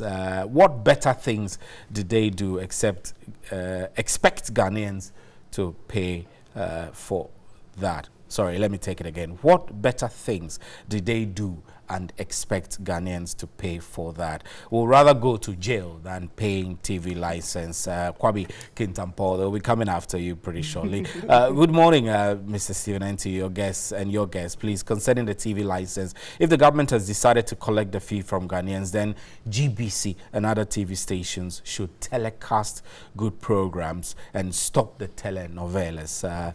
I agree with you. This is from Soso Agric in Zima, Kumasi. And Aaron from Obuasi, you say that good morning to the NDC. About the seats for cash issue, I only have one adage for them, and it goes like this: the snake that tries to bite the tortoise ends up biting its shell.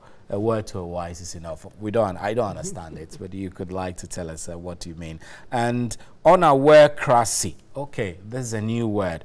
Unaware crassy. Government's unaware by the unawares and for the unawares. That's Pula Goku. Thank you very much for your message. And GBC doesn't... Sure it's not my brother who sent it. No,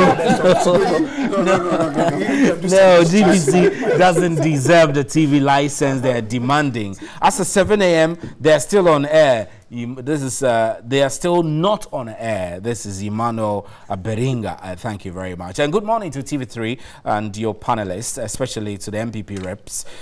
Stephen, the 5 bills that His Excellency the President had assented to will be one of the areas the youth of this country will benefit from, especially the 3. Northern Development, the Middle Belt and Coastal Development Belts. Thank you, Mr. President. This is Buzuwa from Gushewu. And I wish NDC and John Mahama should not partake in the 25th anniversary celebration of the 4th Republic as a result of the MPP's posture towards the NDC any time MPP is in opposition. I say this because MPP did not critically or significantly contribute to the success of the 4th Republic as a result of the following reasons: MPP's failure to partake in the drafting of the 1992 Constitution, the MPP's failure to partake in the drafting of the 50-year development plan at Senchi, and finally MPP's failure to take part in the investiture of President Mahama. This is Frank from Ho.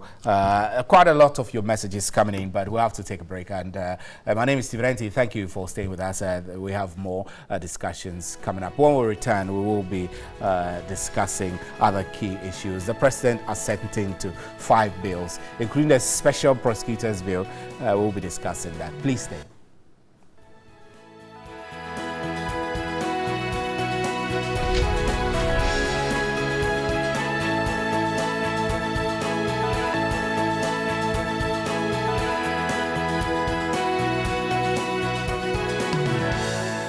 Saturday edition. I'm Stephen Enti. I still have my guests, Honorable Motawakilo Adam Bobby Banson, who's a lawyer, Dr.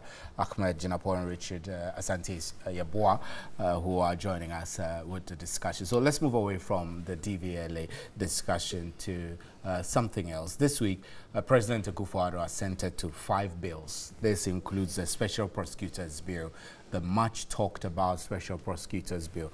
We don't know who will be the Special Prosecutor, but there have been concerns expressed that the Special Prosecutor's independence could be a problem and will make his work not any different from the Attorney General. We'll be putting those issues to the discussion. And the President was confident during the assenting of the bill. He expressed confidence that the laws will promote effective development, enhance and deepen Ghana's democracy. The 5 bills also include Northern Development Authority Bill, the Middle Belt Development Authority Bill, the Coastal Development Authority Bill, and the Zongo Development Fund Bill. So let's start from the lawyer's perspective. These bills are important, and assenting to these bills was made a public show of, kind of.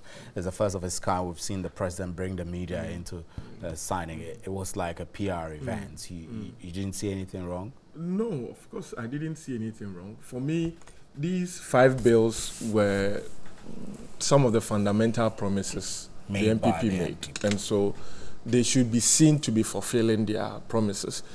Even though they are very political laws, it's very obvious because it was part of a campaign manifesto, definitely becomes the political agenda of the ruling party. I am very hopeful that especially the ones that got to do with the development of certain areas, that it would facilitate and hopefully streamline, because that is why they want these bills, these laws passed, to be able to streamline certain resources and then be able to concentrate them to develop these and areas. Further decentralize disbursements of funds for these areas. I have my reservations about the Special Prosecutors Bill. I mean, law. I still have them, but they've been passed. What are the reservations? Oh, I would not want to open the box, but basically about by the... you can give us a hint of the reservations. I do not think that it's a law that sits with a strict purposive interpretation of the 1992 Constitution. Why? Taking away some of the powers belonging to the Attorney General. I do not think that it's a law that fits there. Secondly, I do not think that the independence that was being touted will be achieved by this law. Is not achieved in terms of the wording of the law. Thirdly, and more importantly, it gives a lot of room and discretion to the Special Prosecutor to determine which offenses he thinks substantially affect, I think that is the wording, substantially affect the economy. And it sort of makes it look as if some corruption is big, some corruption is not big.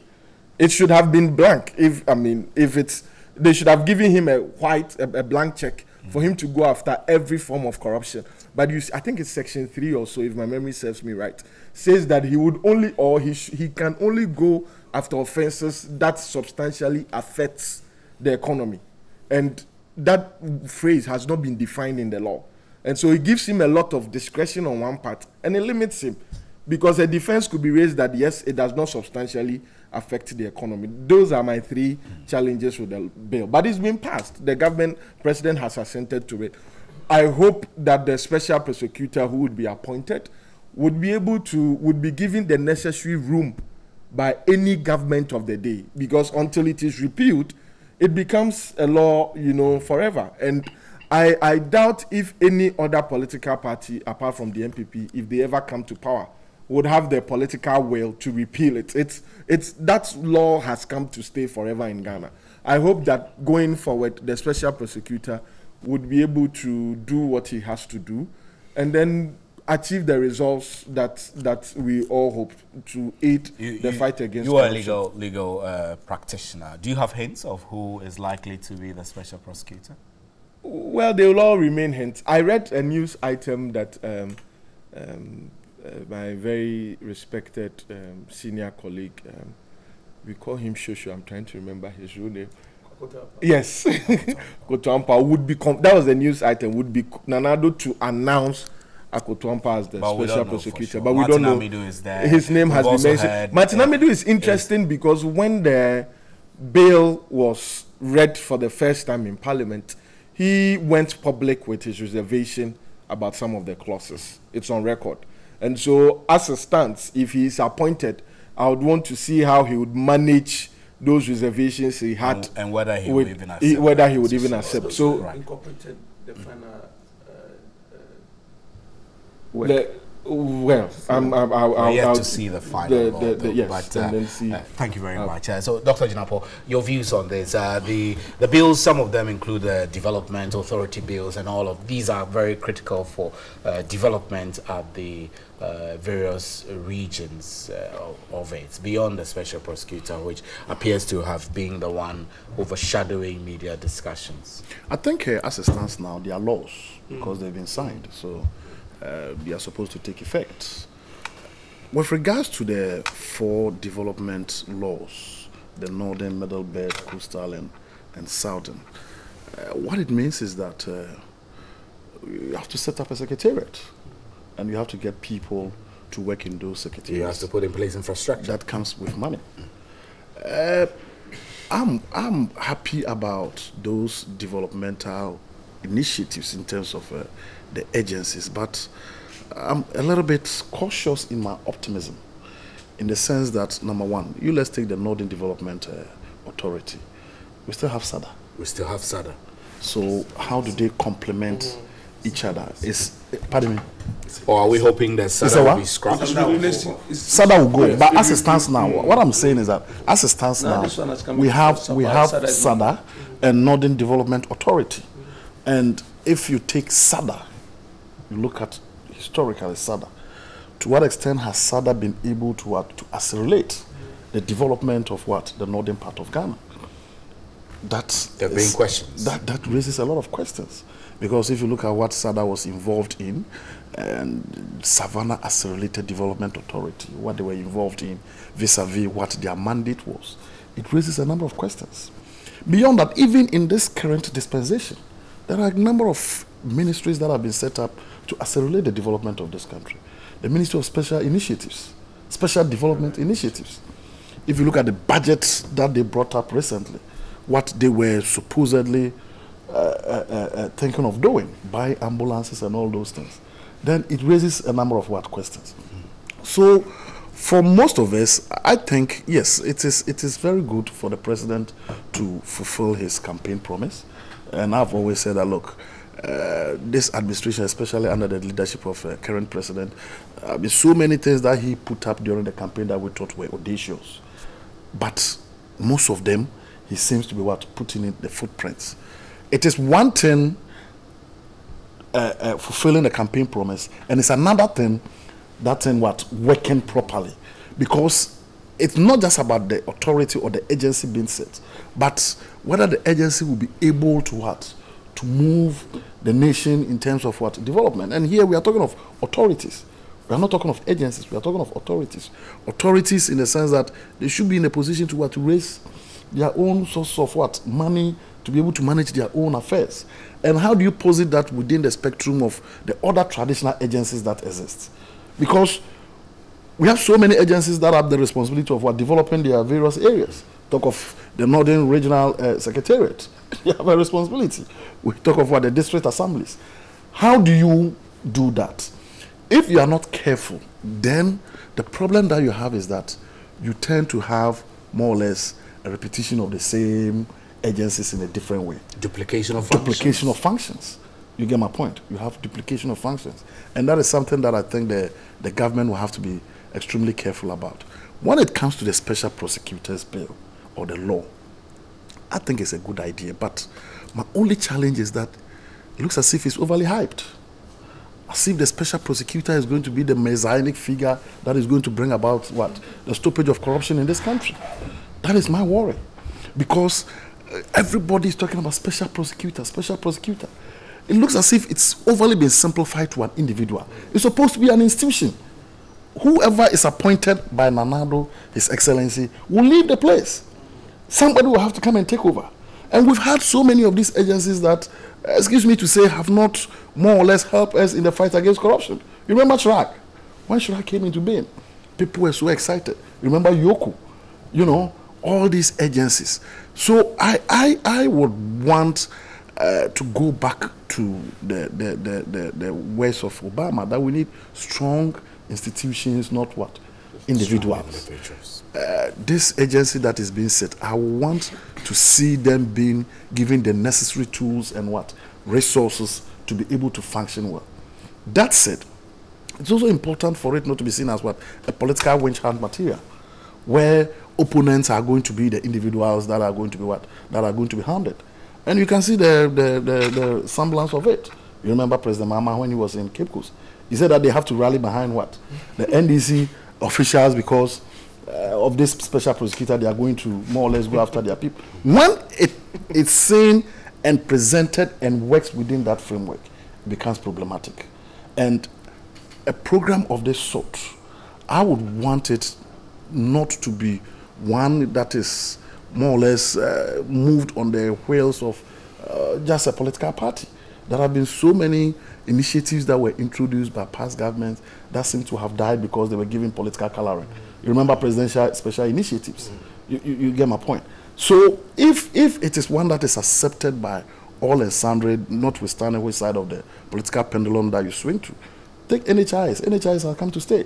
NDC, NPP, but it started by a certain administration. Today we have National Ambulance Authority. It started by a certain administration. So I think it's a good idea, but it's not more about the policy or the law, but it's about how it works. Ghana has so many policies. We are a nation of beautiful policies and programs, but when it comes to what action, we always fall back. So I think that's what I would say. That's what you say. Mr. Santiago. I think I agree with some. You have said of that you when we prosecute about 4 people. I didn't say that. I didn't say that. I'm surprised. I didn't say that. I'm saying what I said was that I mean, in terms of this special prosecutor, I think all of us should be happy with it. People from the political divide should be excited about it. Why should we be excited? Because the lawyers raise concerns with I understand and appreciate the law myself, but the point is that in the independence, I have difficulties with what at the end of the day, all the major institutions that we have in this country, the leadership or those who manage such institutions are appointed by whoever is the president like or the executive, the electoral commission, or the commissioners were appointed by president. I remember Madam Charlotte Osei was appointed by President Mahama. We know of the Shraj boss. The current Shraj boss was appointed by President Mahama. We know of the Supreme Court judges. All of them are appointed by executives with the endorsement of Parliament. So at every given time, every single position that will be available in this country, the individual will be appointed by one president or the other, or whatever relevant institutional authority that is being mandated by law to do the same. So we need to understand and appreciate that. The other thing that we need to understand is that in terms of dynamics and political dynamics in this country, we all go to the polls to vote. We all vote. But you can't necessarily say that because an individual votes or he's even a friend to an individual or he's once upon a time presented somebody in court, it makes the person another political person. I'm not dog. The funny thing is that he's a friend. There's a man who sits by me, has a brother in NDC who was in charge of the energy ministry. Then he has a brother who is a deputy chief of staff. Funny enough, during the NDC regime, he was part of immigration board. I stand to be corrected. Correct. Do you understand that? So when he sits on TV, and NPP to on the board also. No, I'm coming. So you have to balance it. No, I'll get there. That's what I'm saying. I'll get there. And the NPP too, he has a role to play. Now, let me ask this question: do you pigeonhole him because of the kind of relationship that he has? Do you call him NPP or NDC? If tomorrow he's given an opportunity. I know some NDC people that are very good friends of mine, that regardless of where you put them, they will be fair and firm and act based on the law. They'll never waver. I know of MPP people, no matter where you put them, they will make sure they stick to the law and make the law work. So this issue about independence, the special prosecutor is going to be independent. That's when you look at the law. It has a security of tenure. That's why there's 7 years. So at the end of the day, its mandate exceeds every single government. The special prosecutor even enjoys more power than whoever will be in. If you're in power, you have 4 years. to go and write the next exams. If you write and you pass, then you are given another 4 years too. But a special prosecutor in this scenario is going to have 7 years. Oh, really? Yes, it goes. I'm not sure about the yes, that's it. That's it. Yeah. Yeah. So see, these things were done. These things were done to try and find a way of to cement the authority and also protect the prosecutor.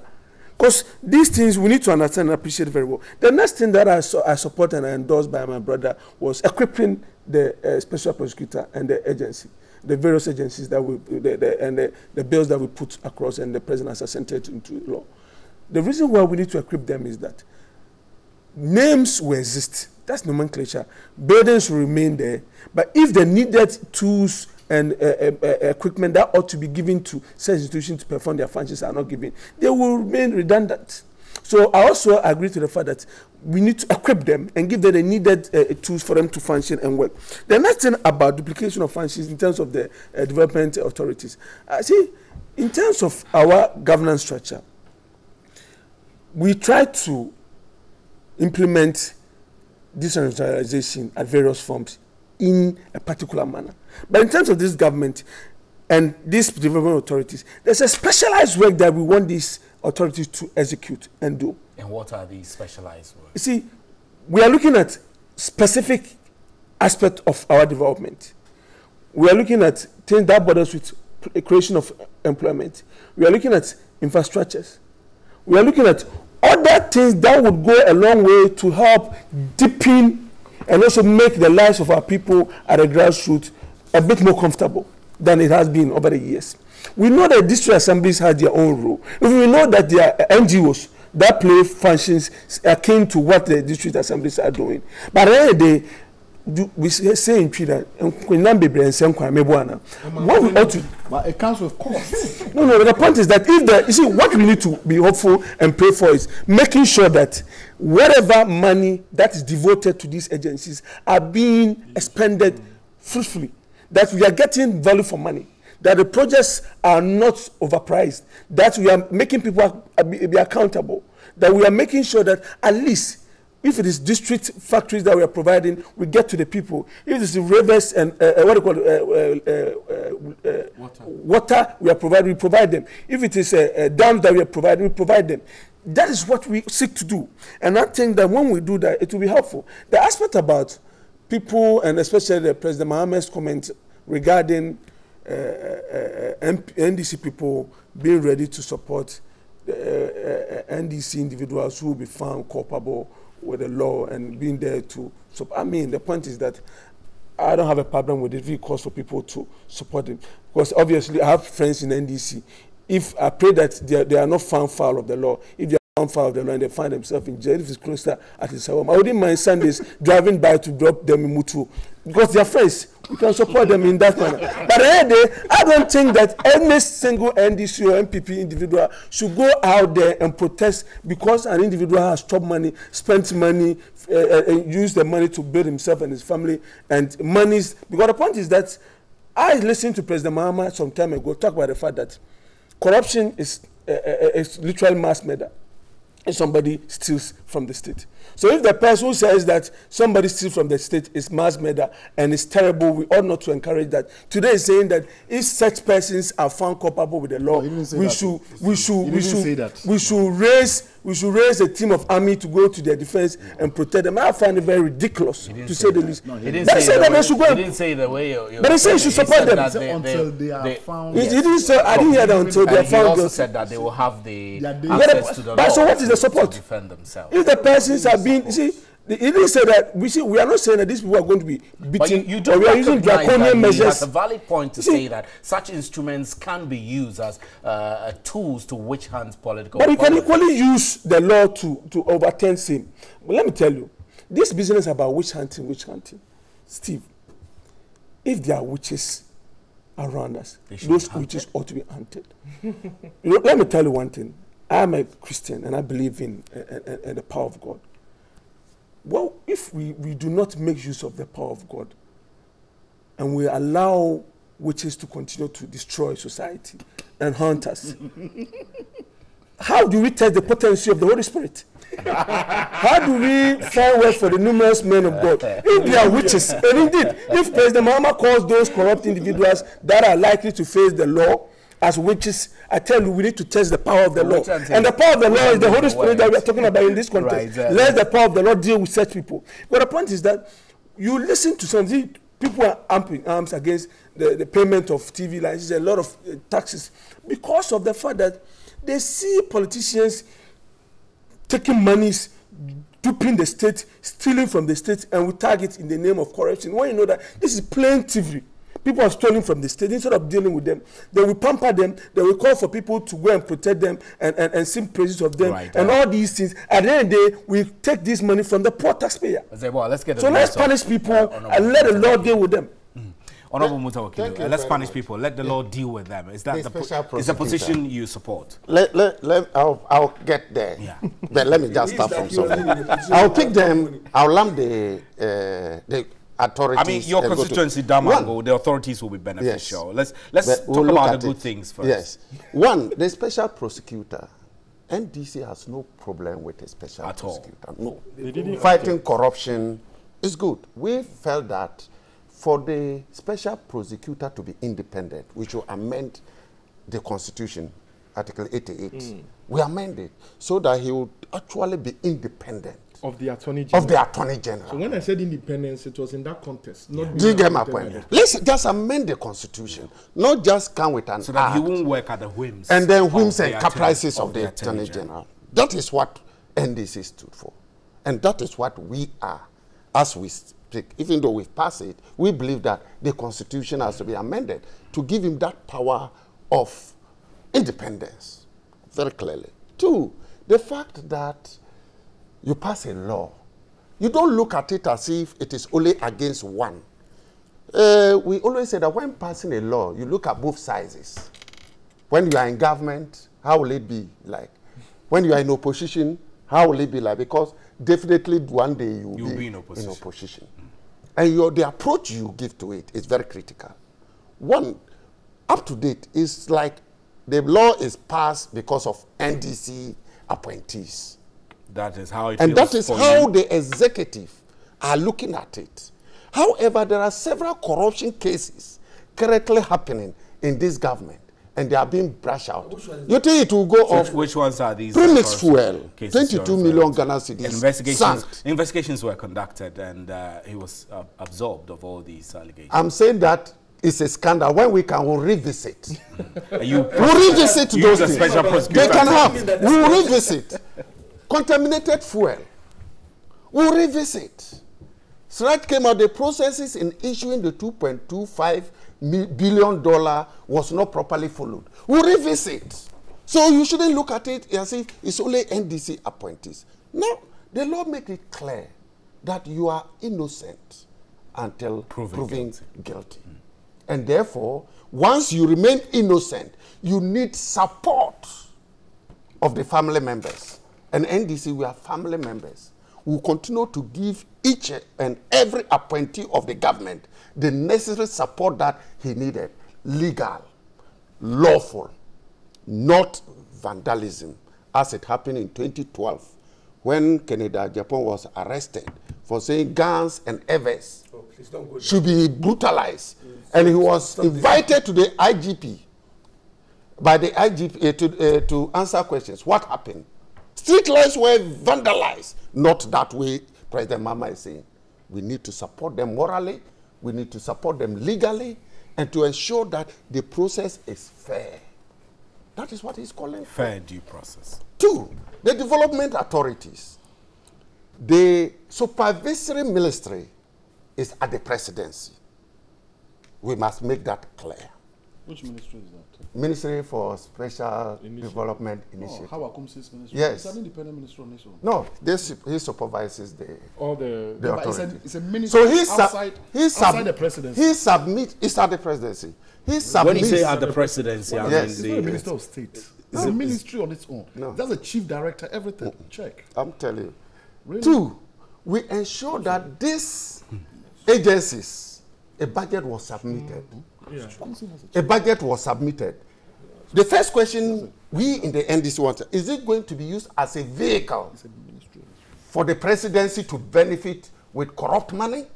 That's what you think That it is the first question. And let's go to the details. What are you saying? Oh, please give me the opportunity to analyze some few issues.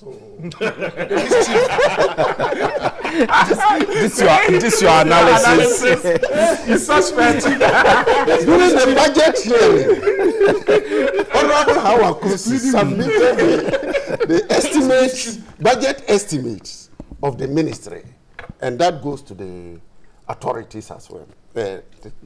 One, a cost of borehole that is solar powered, which costs 60,000 Ghana cedis under the NDC and was criticized, now will cost 132,000 Ghana cedis, which is more than 100%.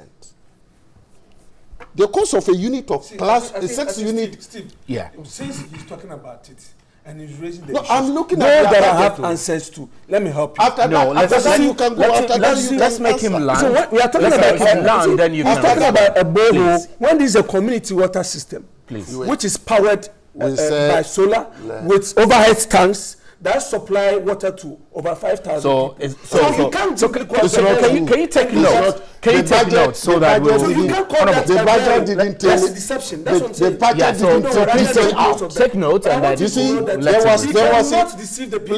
please, let me finish. That's not borehole. What I'm saying is that they had interaction with the minister, a report was written. He says it's not It a... indicated solar-powered borehole. He says it's not a borehole. He cannot say it. He should provide documents.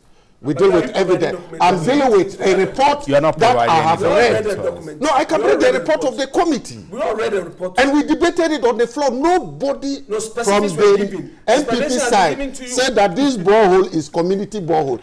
They should have a community water system. That's how it is. No, it was borehole.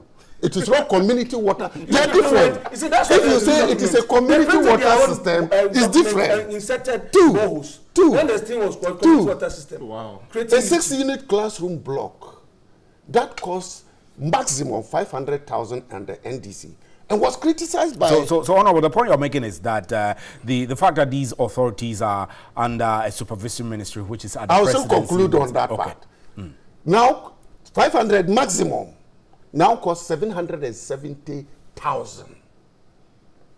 I can give you that. 707. Later you give me the 770,000. An ambulance, 359,000. A website, 800,000. 80,000, they said. Now let me come. see, There is a when question I mark have there. been- When a budget is submitted, there are debits and there are credits. Both debit and credit. An allocation is made. I'm okay. We are giving you this amount of money. Then you come to Parliament and give us the project you use those monies to do.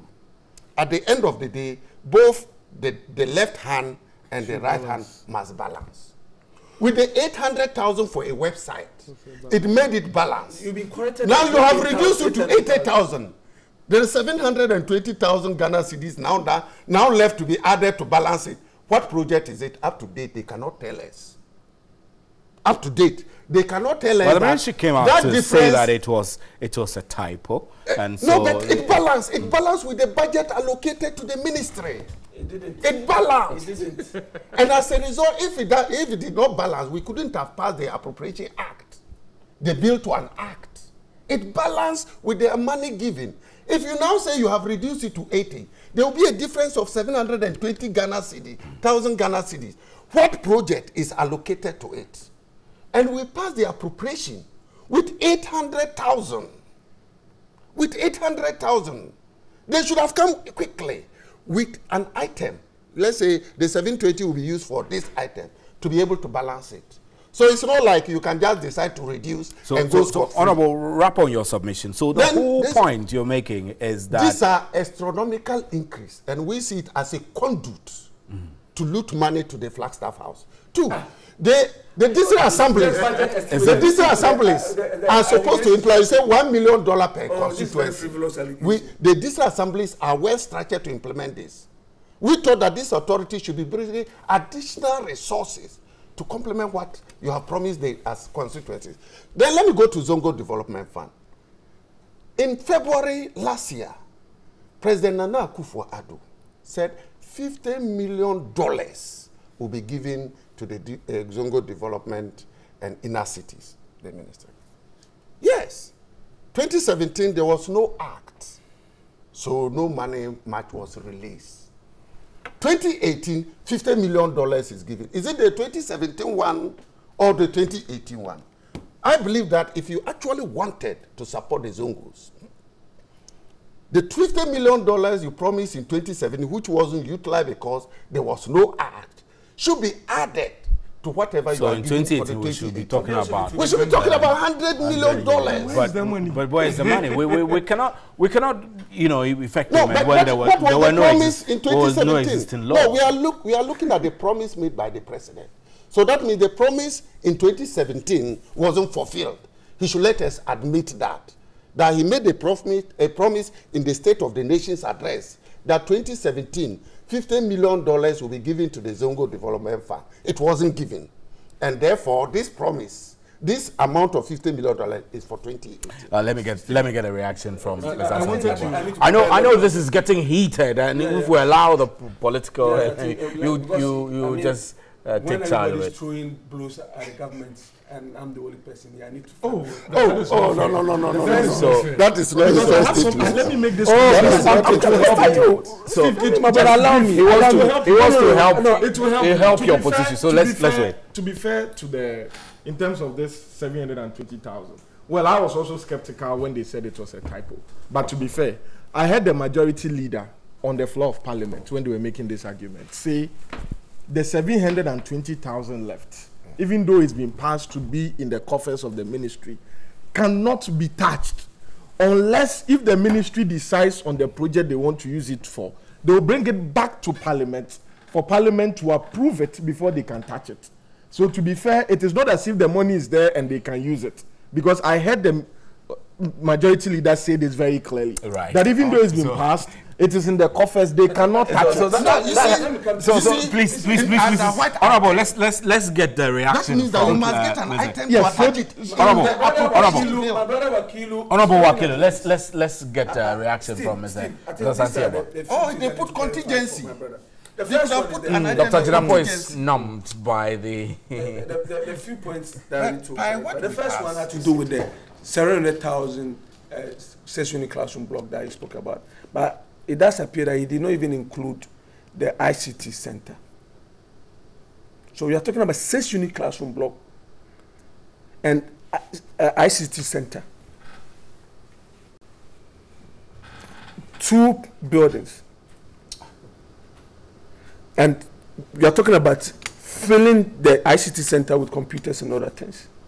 So let's be mindful and not compare the kind of routine NDC did during President Mohammed's administration with the prudent way of wanting to make sure that things are done properly.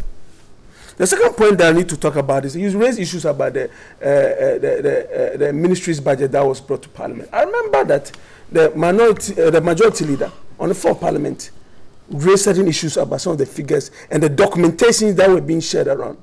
It does appear that even what the documents that the NDC were holding were a bit different from what the majority had. And the majority leader on the floor of Parliament admitted that and mentioned same. The Ministry of Information had equally explained that those issues are out there, that people are sharing figures out there that are not even in the budget. The second issue that I want us to address our minds to is this the water system that we are talking about. If you are talking about building a water system where it will be powered by solar with overhead tanks that will supply a community of about 5,000, I'm not sure you can say that it is the same as building a borehole that is supposed to cost 8,000 or 10,000 or 12,000. It is completely different from what the NDC did during President Mohammed's time and the PRC that we all had issues with, that was costing the country over 60,000. Those are completely different. The next thing that I want us to address our mind to is on this issue about the AG's power conflicting with that of the special prosecutor, or the AG's power being a portion being given to the special prosecutor, and whatever ramification that might come afterwards. Let's understand this. Over the years, the operations of the AG is in such a way that at every given time, the AG literally gives some of its powers to either the police prosecutors or even the rest of the AG at the various regions and other areas to prosecute it on behalf of the state. So it's already been done. The special prosecutor work became necessary because of the fact that we realized that it became very difficult for even the same government to prosecute its own. Let's look at the NDC. When they attempted to prosecute Abu Ghapele, when in actual fact we knew that looking at the report of the JIDA, the Kofi Umado and other individuals whose names were mentioned and other names that were mentioned, that gave clear indication that these people misconducted themselves in one way or the other, according to the report. You expected such individuals to be arraigned before the court, but they were just making scapegoat of Abu Ghapele. And since, look at the time they started that prosecution, they've dragged on, they will not go to court, he will go, nobody will be there. They've just employed delaying tactics to just create total mess in terms of that particular prosecution that they initiated. So at the end, what we need to understand and appreciate is that in terms of this special prosecutor, the idea is that we need an independent body that can prosecute the past officials, equally deal with the current administration officials who might misconduct themselves. Because obviously, nobody will sit here and say that NPP people are angels. There will be one or two individuals who might do one thing or the other. That would be something that is affront to the law. And the law might have to catch up with them. And under the Nado Danko Akufo-Addo, somebody who has exemplified himself over the years, showed to the world that in terms of protecting the public purse, he will put in every single effort and employ every single avenue to deal with anybody, any single individual, whether MPP, NDC, or CPP, who would take Ghanaian for granted and squander our money. So if the NDC are ready, they have issues and they think they have documents to support, like these allegations that my brother was busily fronting all over the place, that people are using money to go and support First Half, which was quite laughable. If he has evidence, that can stand the test of time, I advise him to make them available to a relevant authority for such people to prosecute. Thank you very much. But we can't go about and allow people to just go out there and just make frivolous allegations that are unfounded. Right, this is still New Day. You can join our discussions via WhatsApp 0500 60 70 70. Some of you are sending your messages in already, those of you listening to us on radio. This one says, DVLA first aid kits box, government was not aware. GBC TV license courts, government was not aware. Howard Kumson's fraudulent Ministry of Finance budget, Ministry of Finance was not aware. Boss contaminated fuel, Ministry of Energy was not aware. Seat for sale, 100,000 by the Ministry of the Trade, the presidency was not aware. Is this the competence we were promised? This is coming from Haj Kupson. You didn't say where you're sending a message from, but thank you very much. And this one says, Al Hassan Wanwana in Wa, you are saying, Al Hassan, you're sending this message. You are saying, good morning to you and your panelists. The approval and signing of the 5 bills, namely Office of the Special Prosecutor and all of them, Zongo Development Fund by President Akufo-Addo, will help fight against corruption by corrupt officials and to strengthen economic growth and development. Thank you very much. And this one from Amudu Yusuf Daboya. You say, Honorable Mutawakilo is totally confused. How can you use Ken Bond and Howard Kumson budget as a corruption? I can understand this, Honorable man. This, some of the causes, some of the causes they then sent to court and lost. I'm not clear about exactly what you're saying, but thank you very much, Yusuf. That's why they were losing. And Sharif says that and just enjoying the program and want you to keep bringing us good stories. Thank you very much. But as for the TV license, it's a broad day robbery. Thank you very much, Sherry, for your message. And Hudu says, Hudu from Tamale, you say, what I have to say is that until all praise and all blame credited and debited to a current parliament and not a sitting political party and its president, this ha will never stop. This is a new day. We'll take our last break, and when we return, we'll discuss other pressing issues. You recall that in the week, the Ghana Water Company shut down its Teshi desalination plant. We'll discuss that when we return from the break. Please stay.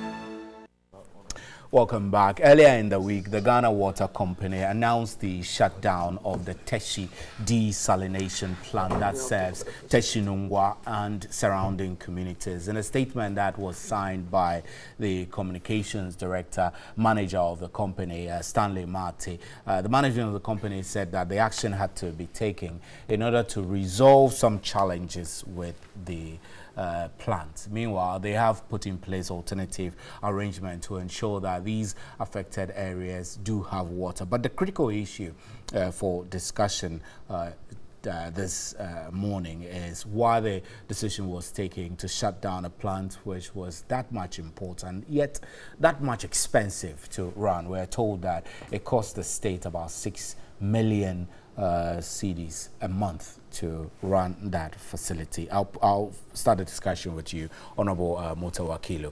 This Teshi desalination plant was one of the major achievements under the Mahama administration, bringing water to the people of Teshi Nungwa and surrounding areas. Through that plan, there are people in Adenta who had water and everybody was happy. But the cost is high. It's costing 6 million, we're told. I don't know if you have other facts to suggest that it's lower.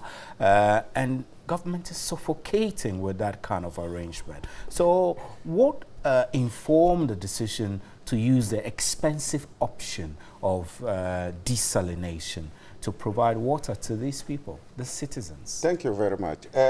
Water is very important. Water is because life. It plays a significant role in our life. Water is life. And you look at several options. It's just a fact that we have no other comparisons. And this is the first time we have this massive in a form of desalination where the seawater is treated, the salt content taken off. This is the first of its kind in Ghana. So, being the first of its kind, you don't expect everything to go as smooth as those that have been done over a longer period of time. Yes, we might have challenges, but it's very critical to the survival of many residents in Teshi Nungwa. And I believe that with time, we'll get to understand it better.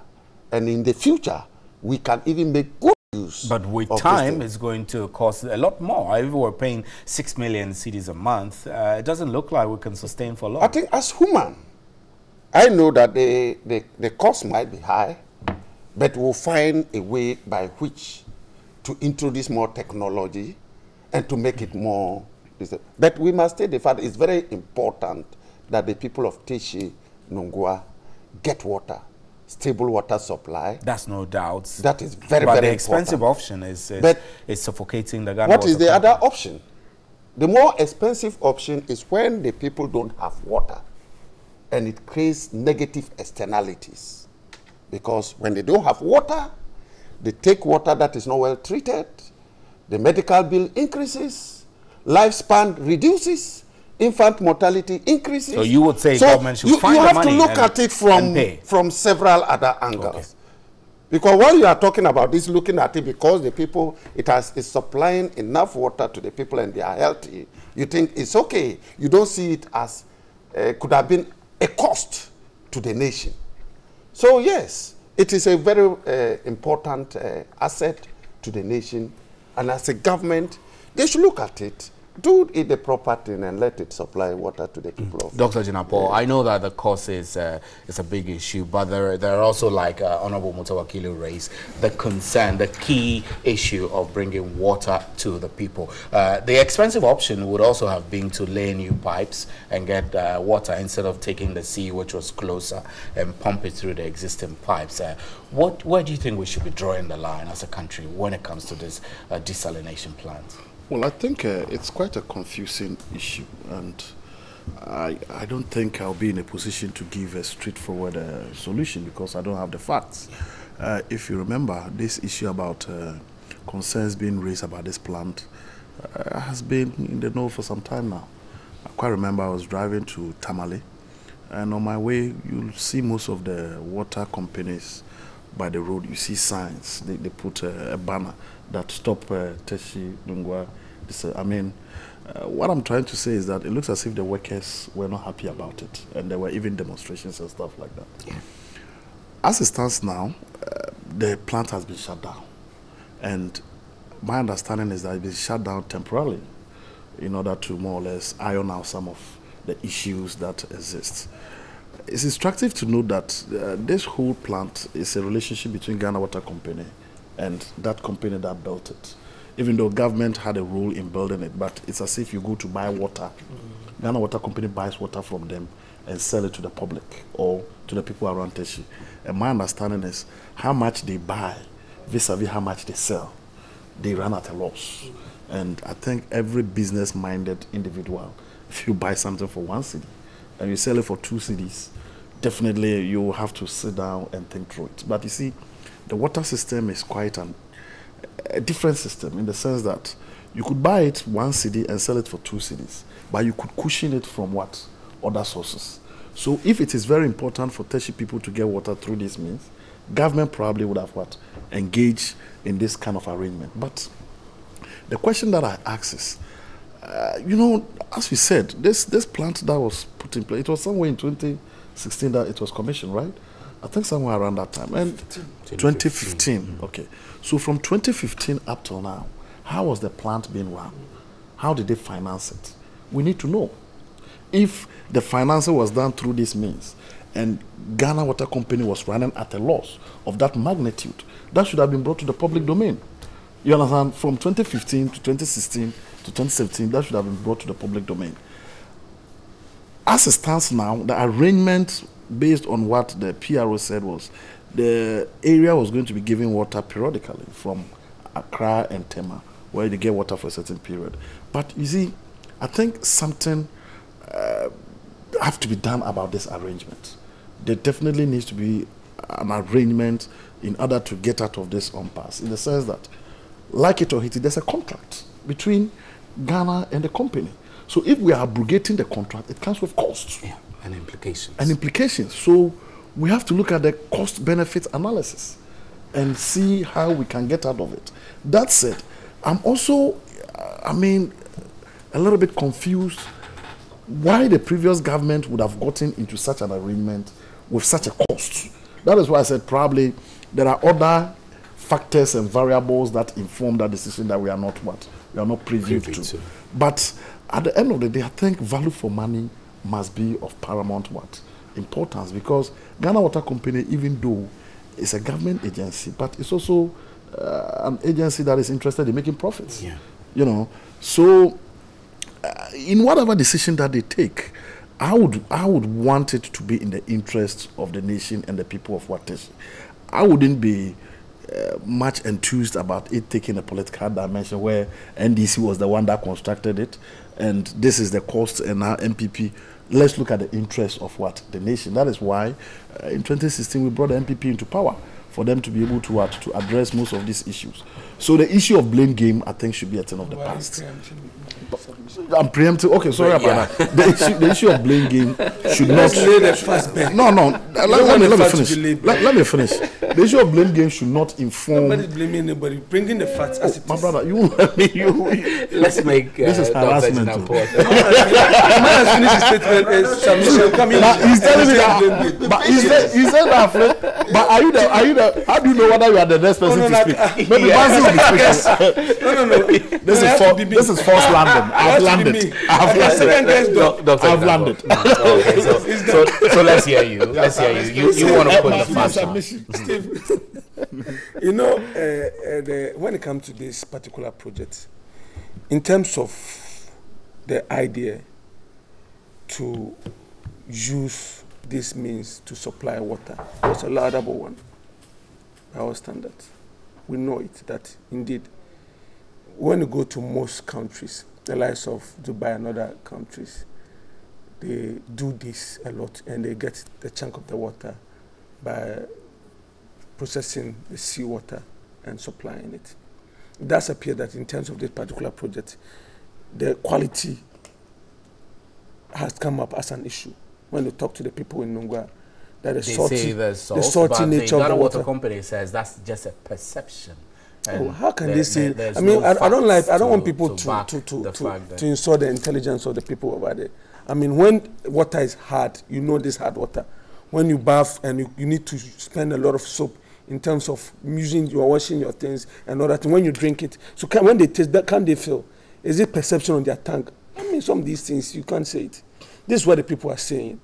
You find ways of making sure that the needed thing is done. But there's another major difficulty with it in terms of the cost of the project and how much Ghana Water is getting in terms of this whole arrangement. See, the off-taker arrangement with the company suggests that whatever they produce, Ghana Water might have to take it and redistribute. But you see, Ghana Water takes it at a very expensive cost and sell it lower than that to the ordinary consumer. So obviously they are not making money. They are not making anything. They are running at a loss. So the point is that what informed those who got into this off-taker arrangement or the agreement and got Ghana into signing such an arrangement where the people will buy water at an exorbitant price and they can't sell same, even not even break even. They need to reduce the cost of it and sell to the general public. That is the major difficulty. Because of that, it has piled a huge of debt in the books of Ghana Water. And that is not fair. You are literally crippling that institution because of one particular arrangement. I mean, this can be said about several things that we've gotten ourselves into over the years. And those things ought to be made forcefully. For instance, the likes of this Amari deal and all those things. That you can't go and sign a contract where you supply fuel to the plant, you do all these things, and yet the amount of which they sell the power to you is so expensive. So you are saying that the deal was a bad one. It was a bad one. We don't want to go up no, see, the next one, no, see, you see, as a country, there are things that we need to open our eyes and look at it. I'm a businessman. I understand these things. My brother understands what I'm talking about. For instance, you cannot go and construct just a runway for 24 million with some few lights here and there. When Ethiopia is building a completely new airport for less than $20 million, when you are building that at $25 million. So what I'm saying is, you see, I'm sticking to the Ghana Water company issue.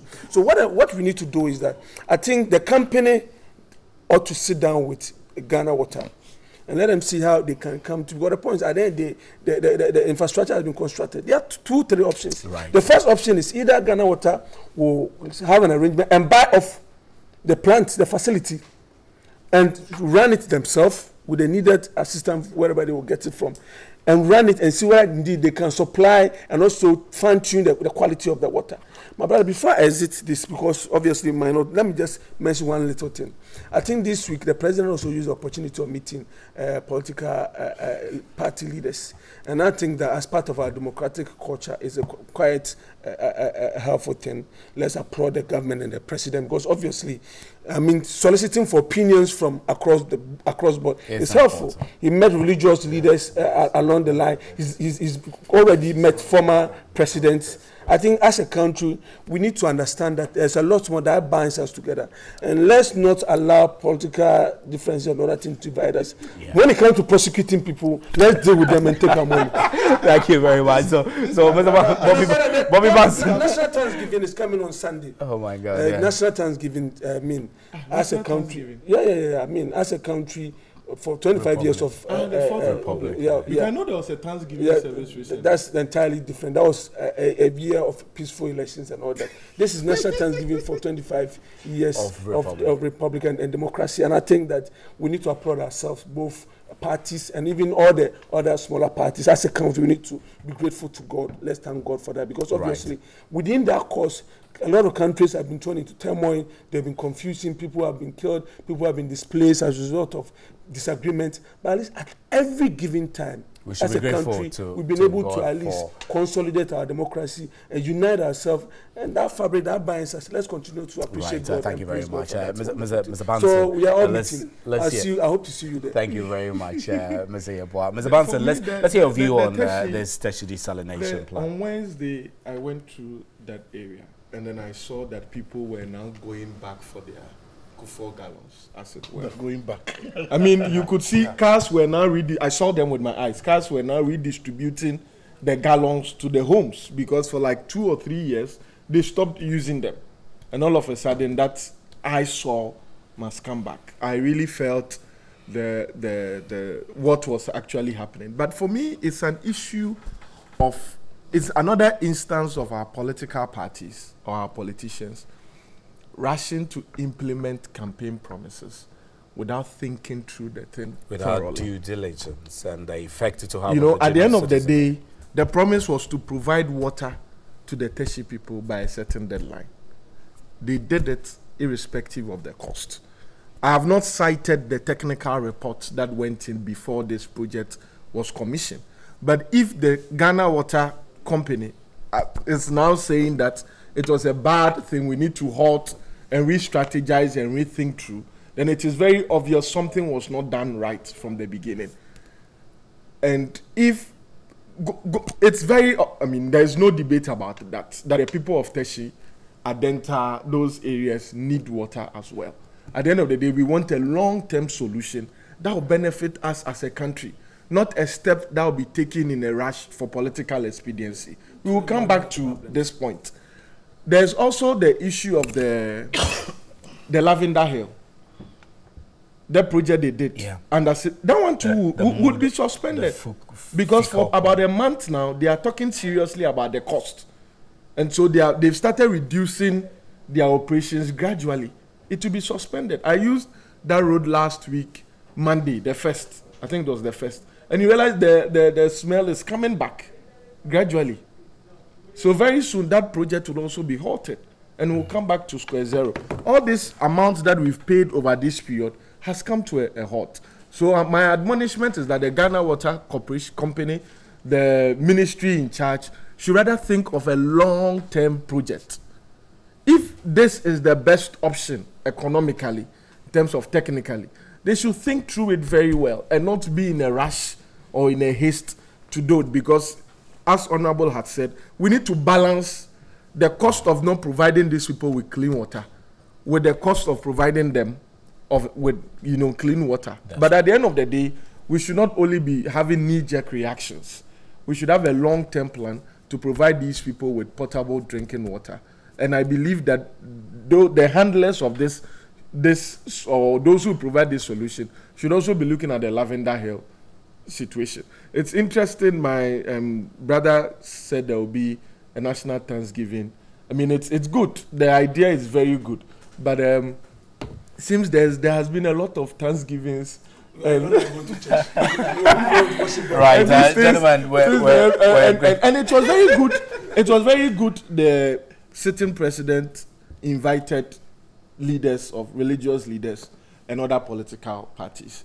But I told him that it's not the first time that I have seen a sitting president inviting political leaders and religious leaders. We know that during Professor Tamil's time, there was even a church service held on particular days at the specifics. Right. But at the end of the day, we'll let that unity that is being being portrayed by the heads of the political party should trickle down to their followers, so that they will see that we are only diverting on ideologies, but in terms of the end, we are the same. It's only the means that we are diverging. Right. If there is that unity that will trickle down, to bring I believe that we will move on as a people. No, I apologize, but our time is up, and we will have to take a few messages from those of you who have been watching and listening to us on radio before we go. This one says, the people of Teshi for this short period of shutdown are crying for water. This shows the level of urgency the people needed water. Allow the government to play politics with this also. Can't government do any intervention in the supplies of basic amenities? Do we make profit from free SHS, electricity, etc.? This is from Ken. Ken, thank you very much. And Francis Dogfobari from Laura says, the person needs to be firm and alert, else one day somebody will sell this country and he will not be aware. Anarchy is knocking at our country's doors. That's it for today. But I must give us a minute to pay condolences to our colleague Alhaji Baturi, who passed on, and we're told that he will be buried.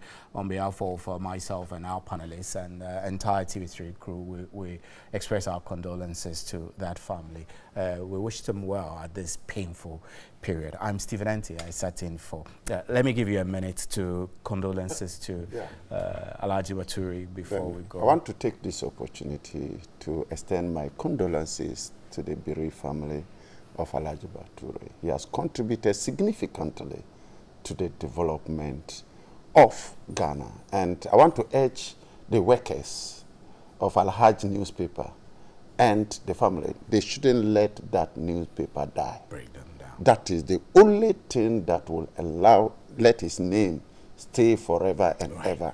They should keep it. Right, Honorable Mutawa, thank you very much. MPP man also wanted to play. I think I would like to extend my condolences to the family and the NDC as a political party, and also all Ghanaians. Yeah, he is. I've been with Alhaji a couple of times on political platform, Adom and TV. And when he takes his politics, which is something that I don't really agree to. But beyond that, in terms of his person, such a fantastic individual, right, very thoughtful, and I pray that we made a good dog keep his soul, and then extend condolences to everybody. Right. Thank you very much, gentlemen. And thanks to you for watching us from home and wherever you watch us from and wherever you listen to us. This has been New Day, Saturday edition. Thanks for staying. Good afternoon. Good morning, actually.